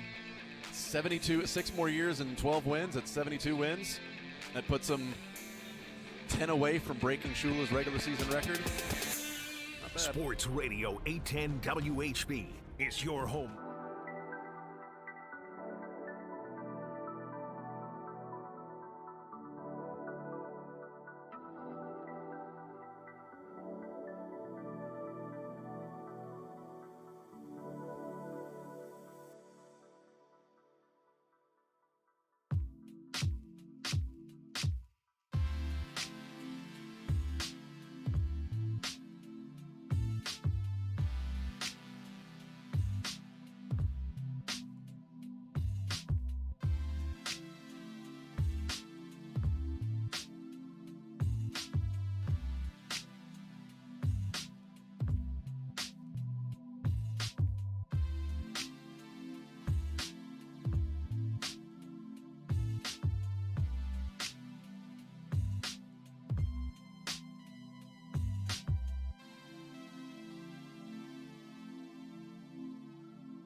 All right, we continue right here on Sports Radio 810 WHB, a Friday edition of The Zone. We're hanging out at Greenlight Dispensary today. Greenlight Dispensary. Our location today of the Greenlight Dispensaries is Nolan Road, Independence, Missouri, just north of I-70. And this specific location has the Underground, which is the first Friday and Saturday of every month from noon to 8 p.m. It is a gathering of the biggest brands here at the Underground across Missouri. All those brands represented by bud tenders and vendors and experts from 10 of Missouri's best cannabis brands, all here right now where we are hanging out. It'll be tomorrow from noon to 8 as well. So any questions you have, if you're a newbie, if you've got your regular routine, game plan, whatever that might be, but you also want to look at other different products, it is the Underground at the Independence location, the first Friday and Saturday of every month. You can go to greenlightdispensary.com for other information. They got some cool swag here as well, some great prices. So all of that with the Underground, our location today. If you're a newbie, there's no better place to start. If you are already an enthusiast, it would be embarrassing for you not to get out here and see this this weekend, because it's a really, really unique, really great experience. Yep. Actually embarrassing. That is true. It would. I really think you would have to make some strong excuses for yourself if you are a cannabis enthusiast who goes, no, there's nothing for me there. No. There's something here for literally everybody. 913-912-4810 text line. Text says, not to defend Bill Belichick, but Brady got to hand-pick a team ready to win. Belichick had to start over. Easier for a player of Brady's caliber to get a ring. No, I think that's absolutely true. What's hurting Belichick is the years before Brady, the 1 year Brady got hurt, even though they won 11 games that year, still didn't make the playoffs, and the years since. And last year felt like a regression. Last year felt like a step backward. And all of that is equal to one playoff win. Yeah. So that's the issue for Bill Belichick. Now, if he wins the division, goes to the playoffs, wins a couple of games, even if he doesn't win a Super Bowl, all right, this guy, not just a product of Brady, but, that whole marriage that's there. Belichick has to prove that he can build a team and win without number 12. Brady proved that he could be a part of a team and win without Belichick being the head coach to design everything and the culture and the Patriot way and the defenses and all of that stuff that at least Brady has shown, whether handpicking a team, which is a good point, or not, that he was able to go and win. 913-912-4810 is the text line. 913-912-4810 is the text line. I wanted to bring up something in college football. I was looking at this, and in the SEC, so follow me on this on this thought process. Looking at the SEC in Alabama. So college football's top 10 returning quarterbacks by QBR from a year ago. You've got Caleb Williams on this list. You've got Drake May on this list. The number one at 90.0 Alabama quarterback. He's returning. He was second-team All-SEC last year. First-team All-SEC is no longer in college. He's graduated. All of that stuff. The Offensive Player of the Year in the SEC has moved on to the NFL. And so this quarterback has been named the preseason Offensive Player of the Year in the SEC. Seems legit, right? Oh, wait, I'm sorry. That was Jalen Daniels. Okay, I was waiting for this. Hold on. Wait, what now? Wait a minute. Sorry about that. Sorry? I apologize. That's not an Alabama quarterback. No. It's Jalen Daniels. Well, because it's weird, because if I changed that to Alabama, nobody would be complaining or saying, how in the world is that possible that the number one quarterback in returning into a college football by QBR is Jalen Daniels, ahead of Bo Nix and Caleb Williams and Jordan Travis and Cam Rising and Drake May, et cetera, et cetera. And before Jalen Daniels got injured, missed some games, came back, but before the injury, he was first in the Big 12 in passing touchdowns. He was second in the Big 12 in yards from scrimmage. He had over 300 yards rushing, only one interception. He was also Pro Football Focus's highest grade passer before the injury. He's named preseason Offensive Player of the Year, and somehow this is controversial.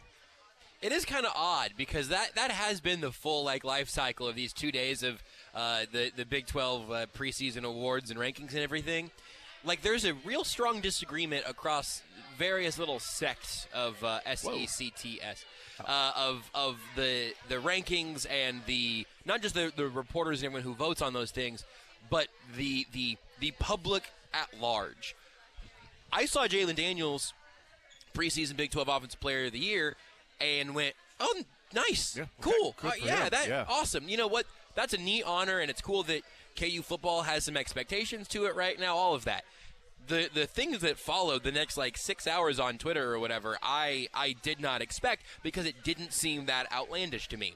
Even I didn't know that all of his numbers ended up being that good in terms of the guys who are returning to college this year. And I want to see what the Jalen Daniels hype train looks like. So maybe that's where the confusion comes. Mm-hmm. So I don't know why you're so amped up about all this. Not you, everyone all together going, why are you mad about Jalen Daniels getting a preseason award that by so many metrics he clearly deserves? Yeah, and also if you looked at it and said Max Duggan is returning to school.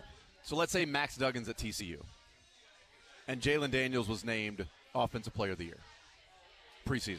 Okay, I can see the beef there because Max Duggan was first team All Big 12 and was the Offensive Player of the Year last year in the Big 12. You can say it's predictive still. I'm ready. Yeah. I'm building an argument for Jalen Daniels even with Max Duggan still here, I guess, for some reason. But I'm saying if that was the case, you'd be like, all right, come on, man. Max Duggan is the reigning Offensive Player of the Year and was first team quarterback. You got the guy. Just, go with the guy who was phenomenal last year. But he's not. He's not returning. Yeah. And there is no Bijan Robinson. Right. That's there. Like an obvious, this is the guy that's going to be, because he was preseason Player of the Year. If Deuce Vaughn was still in the conference, he's a different type of running back than Bijan. I don't know if anyone noticed that. But, there's not – I don't know this. I might be getting more and more niche. If Quentin Johnston was at TC, you know what I mean? You could have guys who had a campaign last year that put them more onto the national scene. That's why Deuce and Johnston both come to mind for me. But this isn't crazy. Jalen Daniels had Heisman odds, decent Heisman odds before his injury last year. That's right. Came back from injury and still played some fascinating, tremendous high-wire act football, clearly not being 100% healthy still. This all seems reasonable to me. Maybe we're too reasonable. Maybe we're the problem. I've seen that the large disagreement has been with K-State KU fans where, so Jalen Daniels gets it over Will Howard. Well, they just won the Big 12 and Will Howard there. And, look, I think Will Howard is a good quarterback, and what he was able to do last year and stepping in and being the guy and then playing the way that he did was awesome. It's a great story. Really cool K-State fans should be excited about Will Howard. And Will Howard may be the Big 12 Player of the Year. Yeah. Maybe the Big 12 Offensive Player of the Year this year. But I don't think that takes – if he ends up being the Big 12 Offensive Player of the Year, doesn't mean that Jalen Daniels wouldn't be deserving of being the preseason Player of the Year. Because, again, was anybody saying Bijan Robinson last year wasn't deserving of being preseason Offensive Player of the Year? Well, he didn't end up being Offensive Player of the Year, so I guess that was dumb. Yeah, what a disappointing season. To name Bijan Robinson the preseason Offensive Player of the Year because Max Duggan ended up winning the award when the season was over. I think Will Howard can be a phenomenal quarterback without being the preseason Offensive Player of the Year when you're talking about what Jalen Daniels did a year ago and what sort of the level of play in running, passing, touch, all that stuff that he was doing before the injury, it's there. Again, Will Howard may end up winning it. But I don't know how it's a slight to K-State or Will Howard. Stan Weber was on this morning, and Stan Weber was like, there's 5 extra reps on the bench for Will Howard, is Jalen Daniels being named this guy. And then you got on the other side, K-State. Jalen Daniels isn't even the best quarterback in Kansas, and he's been named the Offensive Player of the Year in the Big 12. We'll have a season to figure that out. Right. But I didn't even think about Will Howard versus Jalen Daniels, one of those two. I looked at what Will Howard was able to do, and he played a limited number of games as well. Health / just simply playing Adrian Martinez, whereas Jalen Daniels' health, and then, stepping in for, Bean and Bean stepping in for him and all of that stuff. There are cases to be made, but I would if I'm sitting back and trying to make the case for both of them, I'd probably come to the conclusion of Jalen Daniels preseason, and then at the end of the year, I'll let you know which one I'm voting for at that point. Well, and maybe this is also me just not having a tremendous amount of energy for being angry about preseason predictive awards. Get pissed. I mean, like, this is what we are giving awards for what we think is going to happen this season.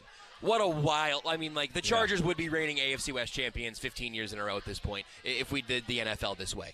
But even putting that aside, you can be excited for Will Howard and still say that what Jalen Daniels did last year put him into a higher category of, hey, we have to acknowledge that this was a tremendous season from this guy. And then also parlay that into making an argument that he has the highest ceiling out of any offensive player in the Big 12. And I don't think that's unreasonable, at least any quarterback in the Big 12. So if this ultimately is really, and this might explain it, this actually might be the decoder ring that makes me understand why this conversation has not just been in this show, but has been on my Twitter timeline, as decrepit as it is, barely holding itself together. If it's just KU and K-State fans barking at each other, then that's what then fine. Yeah. Then all right. If you say, hey, well, I want my quarterback to have the preseason award. Well, my quarterback got the preseason award. All right, fine, I guess. And if it turns into a few more reps on the bench for Will Howard this offseason, good. You know who should be excited about that? K-State fans. Yes. I didn't hear Stan this morning, but I'm guessing he wasn't saying that through gritted teeth and just fuming about the fact that Will Howard got snubbed and that Howard's going to be deep in his feelings for the next couple of months. Of course not, because they're borderline professionals, and certainly in this realm you'd expect to see that. You know who I bet hasn't thrown a party the last couple of days? Jalen bleeping Daniels, because he's going to see that and go, okay, I'm the Big 12 Offensive Player of the Year preseason. I got to live up to that. That's 4 more reps for me on the bench. These are 2 really good young quarterbacks you should be excited about if they are quarterbacking your team. You are in a healthier place at the quarterback position for both of these teams than you've been in a long while. Any extra motivation that they have found, if it's any expectations are being overlooked, if it's real motivation or fake motivation, if it's a preseason award or a real award, whatever it is, we are still a preseason process away from it mattering one single iota. It's also interesting, like, Nate being a KU football fan, it's interesting hearing at least one person's feeling on this of his concern about, look, when there's expectations with KU football, it doesn't go well. Right, Anytime there are expectations there, it ended up resulting in a coach getting fired the year that there was, like, real, like, okay, you're coming off a bowl victory, like, this is huge, and then things went downhill pretty quickly. It's interesting to hear that perspective from KU football fans of, like, what it's always felt anytime there's been hype and optimism about Mizzou in any way, shape, or form. Like, that is such a Mizzou way of if a Missouri player was Offensive Player of the Year and was like, cool, but, what's he going to end up being? Like, where are the losses along the way that it's going to be disastrous? Right. Where's the turned ankle for Blaine Gabbert when Ndamukong Suh falls on his leg and all of a sudden, Missouri loses that game and then loses another game because Gabbert can't move? Where's that happening, right? Where's the dropped pass against Oklahoma State when, Mizzou the year after, they lost to Oklahoma in the Big 12 championship game? And it's like, okay, are they going to be able to compete for another national championship this year? And you drop a pass here or there, and it's like, okay, well now that where's that going to happen? Like, that's always the view of it. But to hear, like, what is a feeling of a season that is of promise and excitement of your over-under is a bowl game. Yeah. From Vegas of, like, okay, now it's, at least from one person, now it's not like, hey, this is fun, this is energetic. This is like, okay, let's see what can happen with Lance Leipold as the coach. To then oh God, now there's excitement and expectations, and this is going to go backwards. This is going to be awful. There is a negative Pavlovian response to KU football fans for having any expectations whatsoever. It is always nerve-wracking. It is always backfired. It always ends, and like Nate said, you always have a head coach who gets fired shortly after having expectations. Even if those expectations are when you hire him, it doesn't usually last that long. Les Miles is going to change everything. There were miles to go, and now there still are. But yeah. I now I now have to even think about it from that perspective of, like, is anyone happy in college football ever? Is anyone, like, because you know who looks miserable 30 seconds after winning a title? Nick Saban. I don't think I've seen him smile for about 30 seconds, and then it seems like it's recruiting mode. He's on a private jet, and his team's celebrating somewhere, and he's going to Florida to try to find some recruit to sneak out of there. Georgia fans aren't happy because they think the Atlantic Journal-Constitution is trying to tear their entire program down because they're actually doing reporting and research on a lot of issues going on in the program with allegations of sexual assaults and some issues with sort of a cleaner in the program, that they're not happy because they feel like, well, this newspaper is just trying to favor Georgia Tech. And how many stories? How many stories over college football history do you have of the, if not the publications, law enforcement looking the other way on things in college? College football is crazy, and it seems like no one's ever happy. There's only anger and a brief moment of respite from anger, and then you cycle back through it again. And it's I don't know. It might have the most unfun energy amongst the off-field conversations and everything that goes on throughout sports, while being arguably the most fun product. I think for me it might be the second most fun thing in sports behind NFL football. It's because the skill level's so high. But, like, the games are great. The off-season headbutting like this is exhausting. And I think and to come around to the original point, and we'll take a break. I actually want to talk about Jamar Chase and T. Higgins to a degree, because they're contract decisions that have to be made with that. And preseason AFC Offensive Player of the Year, Jamar Chase. It's not a real award. Doesn't Patrick Mahomes exist? That's not a joke. No. It's not a real award. Jalen Daniels played 2 more games than Will Howard did last year. He ended up with 400 more passing yards. Okay, well, Will Howard could get 400 passing yards in 2 games. So if you have 2 more games for Will Howard, I think he would have more passing yards. Sure. Jalen Daniels has 18 touchdowns, 4 interceptions. Will Howard had 15 touchdowns, 4 interceptions. In 2 games, could Will Howard throw for, 3 touchdowns? Yeah, sure. In the 2 games, he could throw for 4 and have more. Would he throw an interception? I don't know. I'm not even going to give him an interception. Just say that he could throw for 4. What has separated Jalen Daniels is Will Howard's 33 yards rushing and Jalen Daniels 425 and 7 touchdowns. That go along with the 18 passing touchdowns and the 66% passer. Will Howard, a 59% passer. Like, you start to break it down, and the controversy is that he wears a KU uniform. Right. Like that's the controversy, is a KU uniform on Jalen Daniels. If it was a Texas uniform or an Oklahoma uniform, hell, even a K-State uniform. Yeah. Because they won the Big 12 last year. It's a good call. I think that there would be less of a, I can name 2 or 3 or 4 different guys that deserve that. And I would say, okay, go. Yeah. Because I know this. I'm not going to name those guys.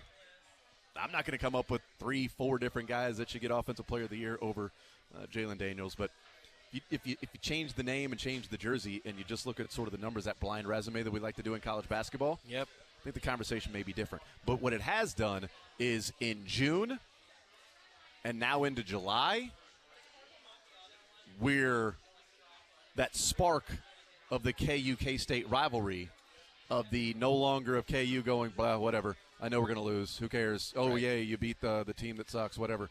Now there's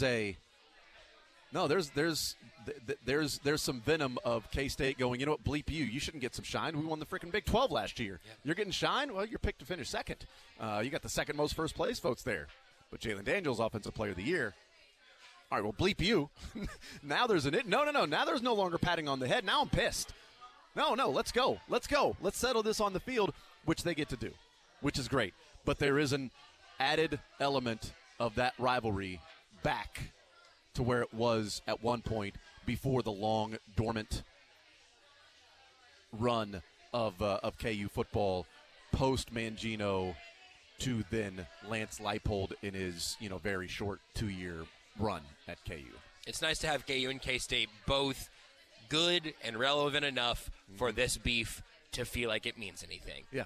That is a net positive in a huge way. Yep. We'll take a timeout. We'll come back. We are hanging out at Greenlight Dispensary, and the location is Nolan Road. Independence is where we are at today. It's also the only location of Greenlight Dispensary in the area of the Underground, which is going on right now until 8 o'clock. And then tomorrow from noon to 8, it is the first Friday and Saturday of every month, noon to 8 p.m., is when the Underground takes place at this Greenlight Dispensary location. And that is, 10 brands that are here today of, the bigger vendors and bud tenders of these brands in Missouri are here today, tomorrow, to go through any questions and anything you may have and products and all of that stuff, and maybe new products and things that you haven't even tried yet. That's here at the Underground at Greenlight Dispensary here in Independence. We'll take a timeout. We'll come back. We'll continue rolling. We'll talk some NFL football on the other side, and an interesting look, a little deeper dive by Paul Diener of The Athletic on T. Higgins and Jamar Chase, and as the contract issues coming up with T. Higgins, and Joe Burrow, what that could mean for them and who's more important. We'll do that as we continue to roll along on this Friday, Sports Radio 810 WHB.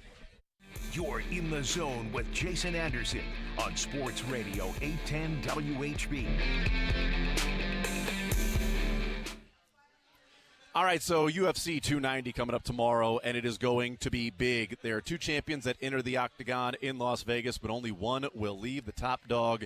And you wonder who's hungrier for the featherweight title. Is it current champ Alexander Volkanovski, or is it interim champ Yair Rodriguez? We'll find out tomorrow. You can place your bets for the night on DraftKings Sportsbook, official sports betting partner of UFC. New customers can bet just $5 to get $150 in bonus bets instantly, and everyone can take the action to the next level with DraftKings same fight parlays. String together multiple bets from the same fight for a shot at even bigger payouts. Download the DraftKings Sportsbook app now. Use code 810WHB. New customers bet just $5 on UFC 290. You get $150 in bonus bets instantly. That's only tomorrow on DraftKings Sportsbook. Use code 810WHB. Gambling problem? Getting help is your best bet. Call 800-522-4700. 21 plus, physically present in Kansas. Bonus bets expire 7 days after issuance. Eligibility and deposit restrictions apply. Terms at sportsbook.draftkings.com/MMA terms. On behalf of Boot Hill Casino and Resort. Hollywood Casino at Kansas Speedway has Kansas City's only sportsbook. Bet on your favorite Kansas City sports teams while playing the newest slot machines, doubling down on the hottest table games, or indulging in amazing food options. Barstool Sportsbook and Hollywood Casino at Kansas Speedway. The best bet before, after, and now on every game. Must be 21. Gambling problem? Getting help is your best bet. Call 800-522-4700 or visit ksgamblinghelp.com. Hello, Kansas City. Joe Spiker, Easton Roofing here. Do you have your furnace inspected each year? Probably so. Do you have your roof looked at every year? No? Call us today for a free roof checkup. If we find an issue, we will write you a proposal right there on the spot. If your roof is all good, we'll leave you with the peace of mind knowing the best roofing professionals in Kansas City said you're all set. Inspections are always free and suggestions are built on integrity. Easton Roofing. Integrity matters. Good Sense was founded right here in Lenexa, Kansas, and they've been serving their subs and pastas in Kansas City for over 30 years. Good Sense has always been the place to go for pillowy soft bread, baked fresh twice each day, meat sliced to order, their incredible party trays, and the best fresh baked cookies in town. And Good Sense is also the home of the best loyalty club in town. Earn 10 points for every dollar you spend. Get a free 8-inch sub on your birthday. Get 650 bonus points just for signing up. Heck, that's good right now for a free 4-inch sub right out of the gates. And you can enjoy exclusive offers, challenges, and so much more. So what are you waiting for? Sign up for the Good Sense Loyalty Club today. Just go online to GoodSenseSubs.com. And of course, make sure to stop by your locally owned and operated Good Sense for your favorite subs and pastas right now. Or even easier, order online at GoodSenseSubs.com. That's GoodSenseSubs.com. Matt Coker here from West Coast Men's Health. Guys, if you're taking Viagra or any other pill for ED, I want you to ask yourself this question. Do I want to continue to do this for the rest of my life? If you're like most men, the answer is no. Here at West Coast Men's Health, we can restore blood flow naturally without pumping your body full of chemicals like you've been doing. Guys, you need to come in today and fix this problem now. Why are you putting this off? Viagra's not going to magically start working next week, and you don't want to use shots or go under the knife. Call us today and speak with our clinic manager. Ask him any question you like, how it works, the science behind it, and even the cost. Change your life today like the thousands of men who already have. If you're tired of dealing with ED or Peyronie's disease, then call West Coast Men's Health. West Coast Men's Health now also treats chronic pain, including neuropathy, plantar fasciitis, and carpal tunnel. Call 913-243-3200. That's 913-243-3200. Or online at westcoastmenshealth.com. COVID-19 has cast a spotlight on the stark inequalities that drive poverty. The poorest communities in the U.S. and around the world are suffering the most. Oxfam believes we can put systems in place to protect health and livelihoods in the future if we work together with dignity and compassion. Learn how you can help offer safety to the most vulnerable and fight for a more resilient future at oxfamamerica.org. Sponsored by Oxfam America. Attorney Joe Cordell. Business owners and professionals face special challenges in divorce court. In addition to everything else going on, they have to contend with allegations that they are earning more than they are, coupled with claims on their business or practice itself. Clients with assets depend on their divorce lawyer's skills in these matters, and that's why it's so important to hire someone that has those skills. Schedule an appointment with one of Cordell & Cordell's Missouri or Kansas attorneys. The choice of a lawyer is an important decision and should not be based solely upon advertisements. CordellCordell.com. Paid for by Cordell & Cordell.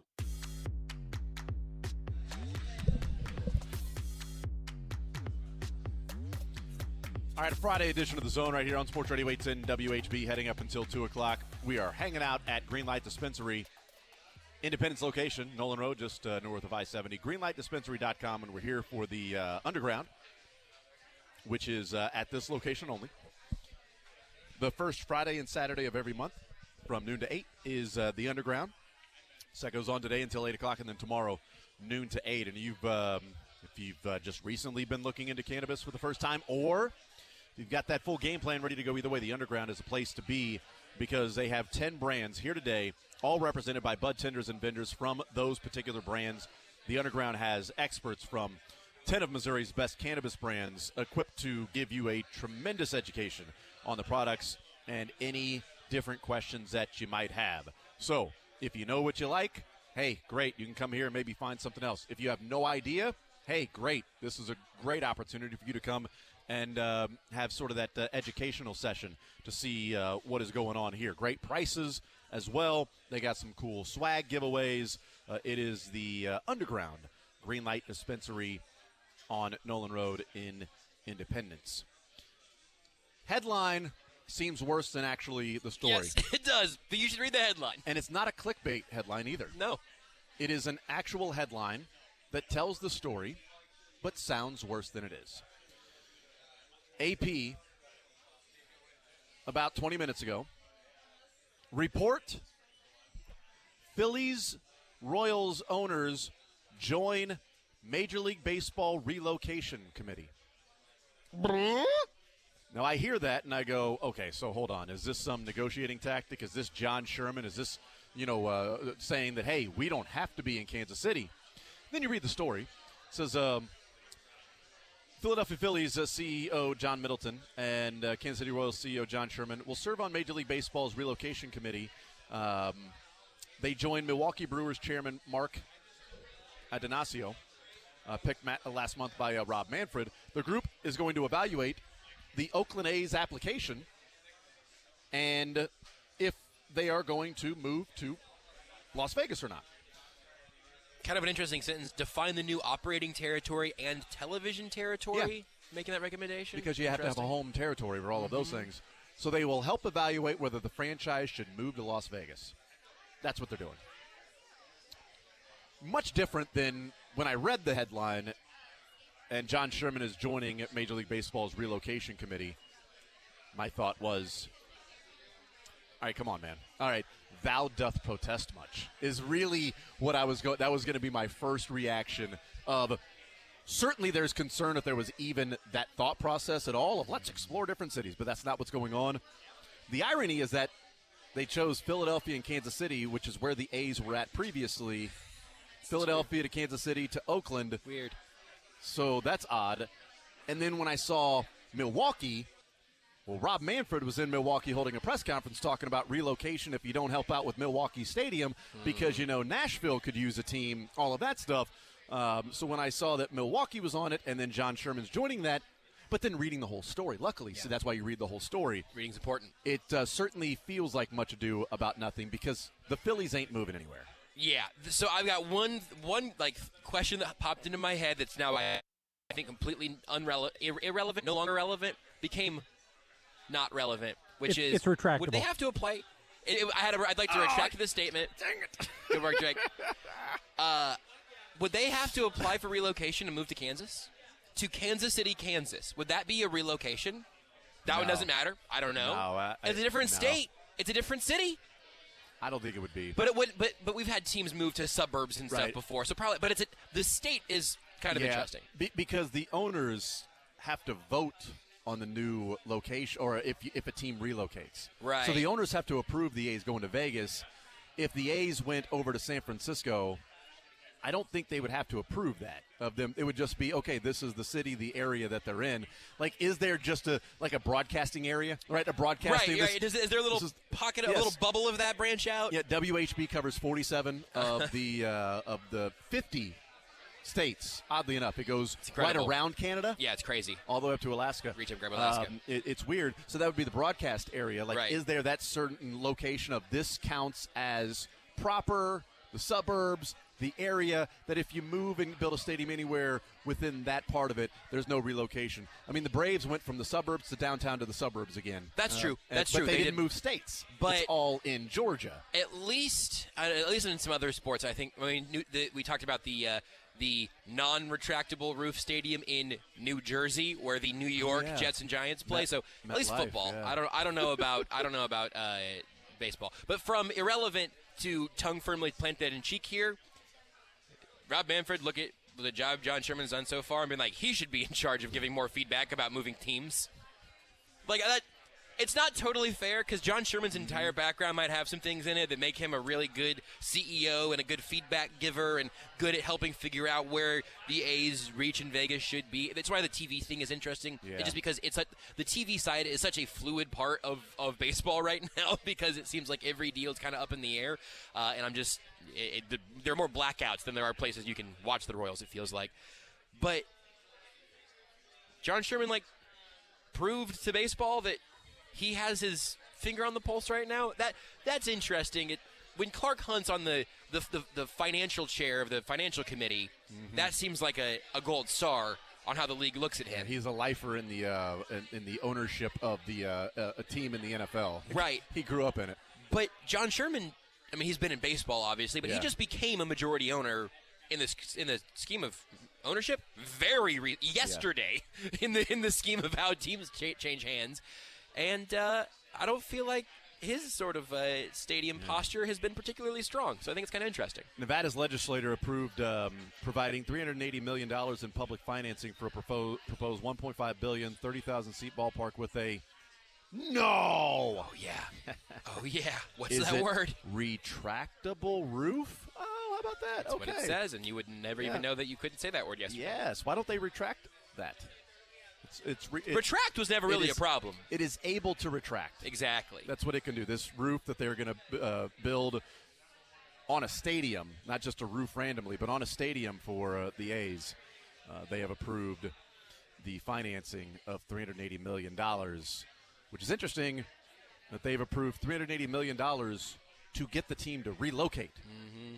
They didn't approve $1 billion to try to entice that team to relocate.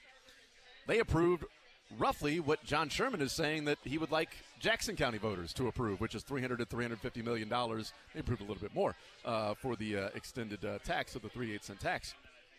He also wants the state and city to kick in a little bit more. But so yeah, just that number stood out too. A $1.5 billion project. Nevada is going to kick in $380 million of that. So. This is way down the rabbit hole. Yep. But I wonder how much of that. I mean, it's such a tourist city. I wonder how much of that. I don't know how that funding is coming, but it just something that pops in my head for maybe future conversations we have about where this money comes from. Mm-hmm. Vegas's economy functions very differently than Jackson County's. I mean, you're splitting hairs at that point. Yeah, I mean, Vegas, Jackson County, right? No, that's fair. Yeah, if you're trying to find differences there, I mean, distinctions of that level are not worth making. The They're Strip, so the minor. Truman Sports Complex. That's right. Little column A, little column B. So the headline did not necessarily match the story. The Royals aren't moving more than a reasonable driving distance as of this moment. Yeah, according to you.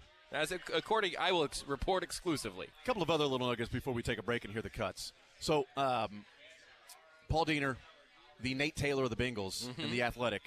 There's a lot of talk about Burrow's contract and then T. Higgins in Cincinnati. Jamar Chase's extension comes up next year. So what are they going to do? Are they going to pay over $100 million per year for these three guys? Eventually, when the whole thing's kicked in, because T. Higgins is a $25, $26 million receiver right now. If we're looking at the rest of the NFL. And Jamar Chase is going to reset the market next year when he signs, and he'll come over the top of Justin Jefferson, what he gets. So, and then Joe Burrow is going to be the second highest paid quarterback in the NFL. So they're going to have the second highest paid quarterback, the highest paid wide receiver, and one of the 10 highest paid wide receivers of those three. I mean, if Joe Burrow's getting 50 and Jamar Chase is getting 30, T. Higgins is getting at least 25. That's 105 already that you're talking about with those three guys that are not anywhere near that right now. So a lot of people looking at it and saying, well, you do whatever it takes to re-sign Jamar Chase. T. Higgins might be a cap casualty. You want to keep him around. So Paul Diener looked at it and said, I want to see what it was like with Higgins on the field without Chase and with Chase on the field without Higgins. So he broke it up into different routes. So Higgins, without Chase, had 155 routes. With Chase, he had 500. So there's a little bit of a different sample size. Both of their routes and everything, and it was almost the exact same for Jamar Chase. Jamar Chase was 499 with Higgins, 143 without. So almost the exact same between the two. Both of their target share rose exponentially when the other guy wasn't on the field. Duh. Makes perfect sense. Throwing to that guy now. Yes. The guy who is on the field. Both of their yards per route run dropped when the other guy was on the field. So, went up when they were alone, when they were the only guy out there. Makes sense. Yards per reception, roughly the same. Reception percentage, roughly the same, indiscernible. What stands out, though, is the expected points added per target.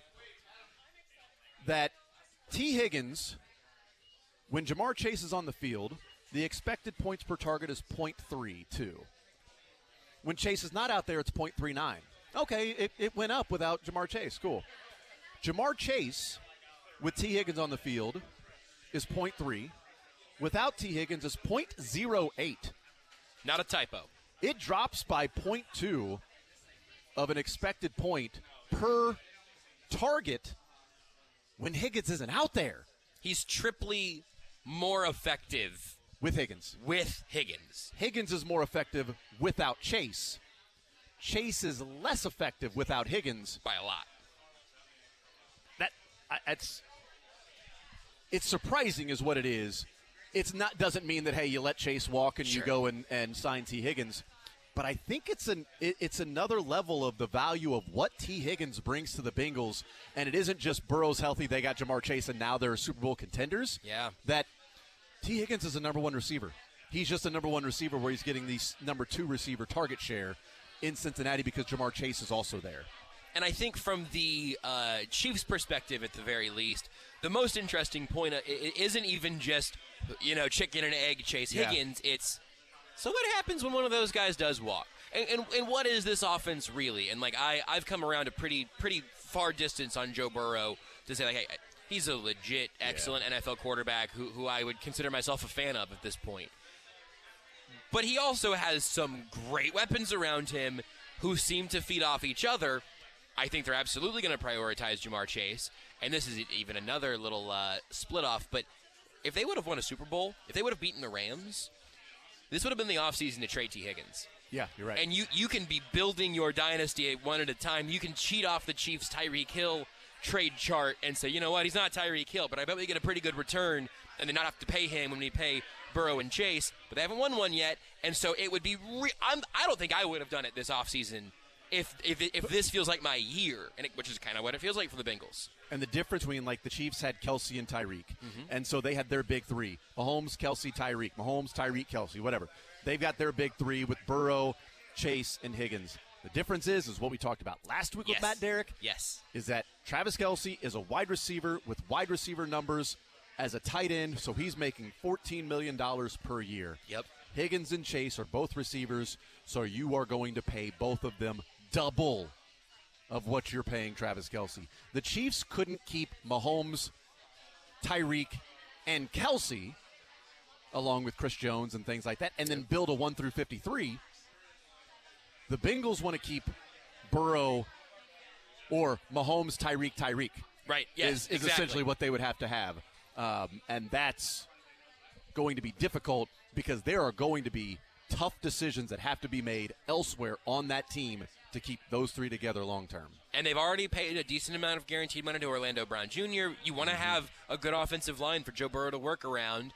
And then so is that defensive thing that eventually falls off? Is Burrow playing with one arm tied behind his back next year? Or whenever Higgins eventually ends up not being there? It's a really, really fascinating group. I think they're going to be just fine this season, but their longer-term view, the health, you could argue. If anybody missed the conversation with Spielberger, it's up at the podcast page. But, man, the AFC is in such a fascinating place, and the reigning champions are probably in the best of them. Yep. And they've already made their how do you move forward, what's life like without the big three. Yep. We know what it is. It's a Super Bowl champion. What's life like without the big three in Cincinnati? We'll find out. Maybe they'll be just fine. Maybe T. Higgins is traded and they get a haul just like the Chiefs got with Tyreek Hill, and they turn that into young players and cheaper talent, and they hit on those draft picks, and it's like, well, the Bengals and Chiefs is going to be a long time. This rivalry is just going to stay. We'll see, but there are big decisions and big moves that have to be made. We'll take a timeout. We'll come back. Before we do, you know what you can't do with the retractable roof? Well, you can roll it. Can you raise it? You can't raise a retractable roof, but you can raise the roof with Shamrock Roofing and Construction, where one call does it all. And do you know who's going to raise the roof this weekend? It's happening. We've talked a lot about baseball. Sometimes sporting, I say. The Current might raise the roof. The roof will be raised at the roofless Arrowhead Stadium this weekend. Not by Chiefs fans, but by Swifties. The Swifties filling Arrowhead tonight and tomorrow. They will raise the roof, and that will be as loud as Arrowhead has gotten for a little while, and will be as loud as it gets until that Thursday. What, September 7th? Yeah. If there was a roof, if it was retractable, they would have to open it up because it would be blown off. Okay, they would raise that thing so high it would just... Somebody let me know if what's louder between the shows tonight and tomorrow versus your last time out at Arrowhead, because no roof on Arrowhead, probably a good thing. But get the roof over your head checked by Shamrock Roofing and Construction, Kansas City's local residential and commercial roofing contractors, where one call does it all. I actually did not have any clue where you were going to go with raising the roof, and you made the right choice. Bam! It was perfect. We'll take a timeout. We'll come back. You can make the right choice by coming to Greenlight Dispensary, the Underground at Greenlight Dispensary, Independence location of the locations in the area. Only the Independence Nolan Road location has the Underground.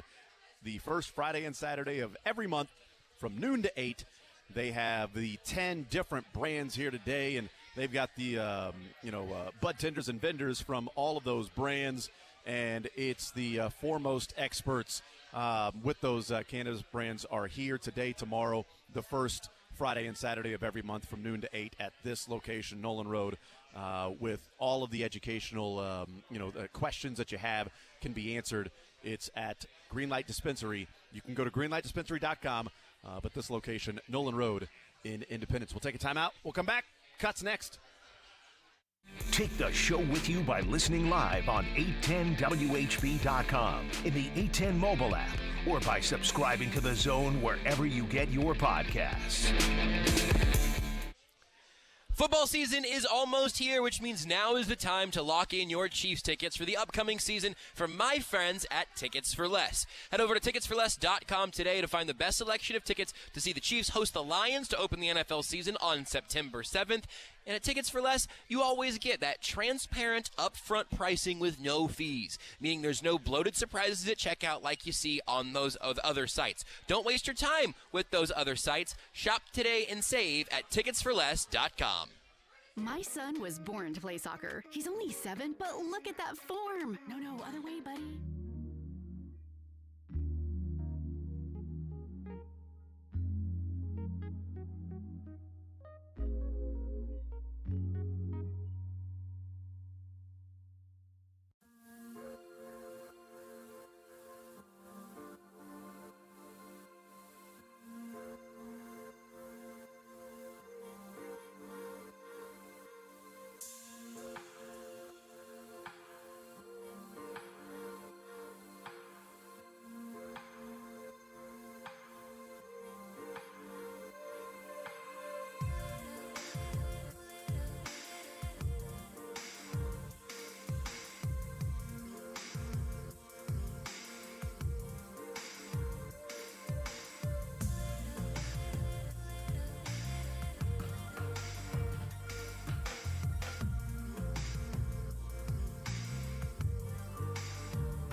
All right, we continue hanging out at Greenlight Dispensary.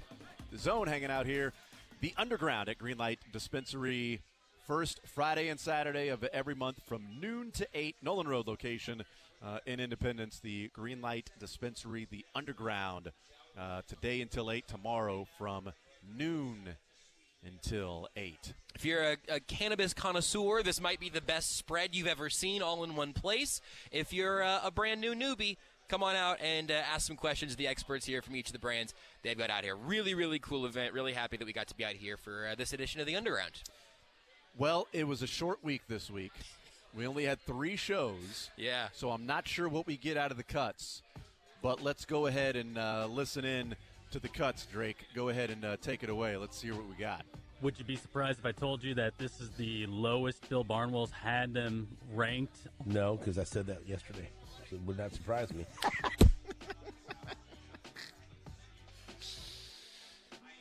There was That's what a I'll tell girl you. when I was a freshman in college who I think she wanted to shepherd me through my first couple of years. We'll take a timeout. We'll come back. That was dumb. More Zone. Well, there you go. This is it. Evergreen sign off. Perfect. And you don't know who's pitching. Like, they're both going to go through their wind up and everything. We're gonna get a double wide rubber. Whoa. Yeah, well, I'll mark it. We're going to get a double wide mound. Mm-hmm. No, there's no I sandwich. wish.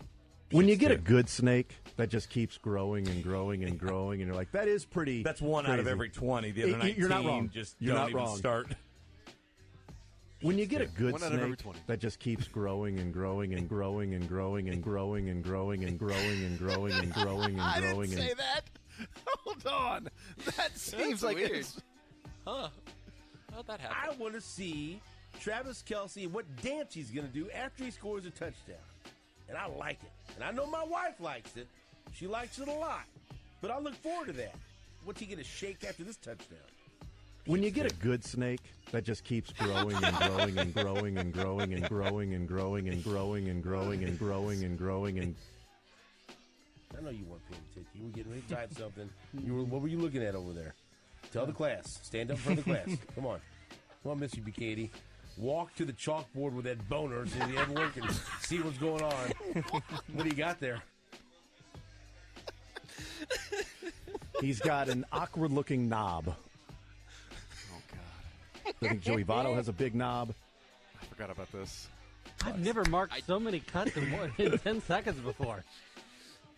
Ellie De La Cruz's knob is bigger, but it's also different shaped than what you would expect a knob to be. You said he was carrying a hammer.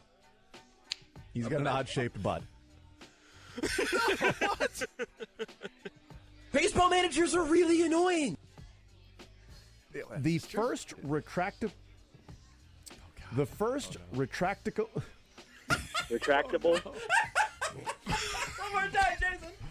Oh, boy, I am making sure that we are going to be fine with cuts tomorrow. Short week, be damned.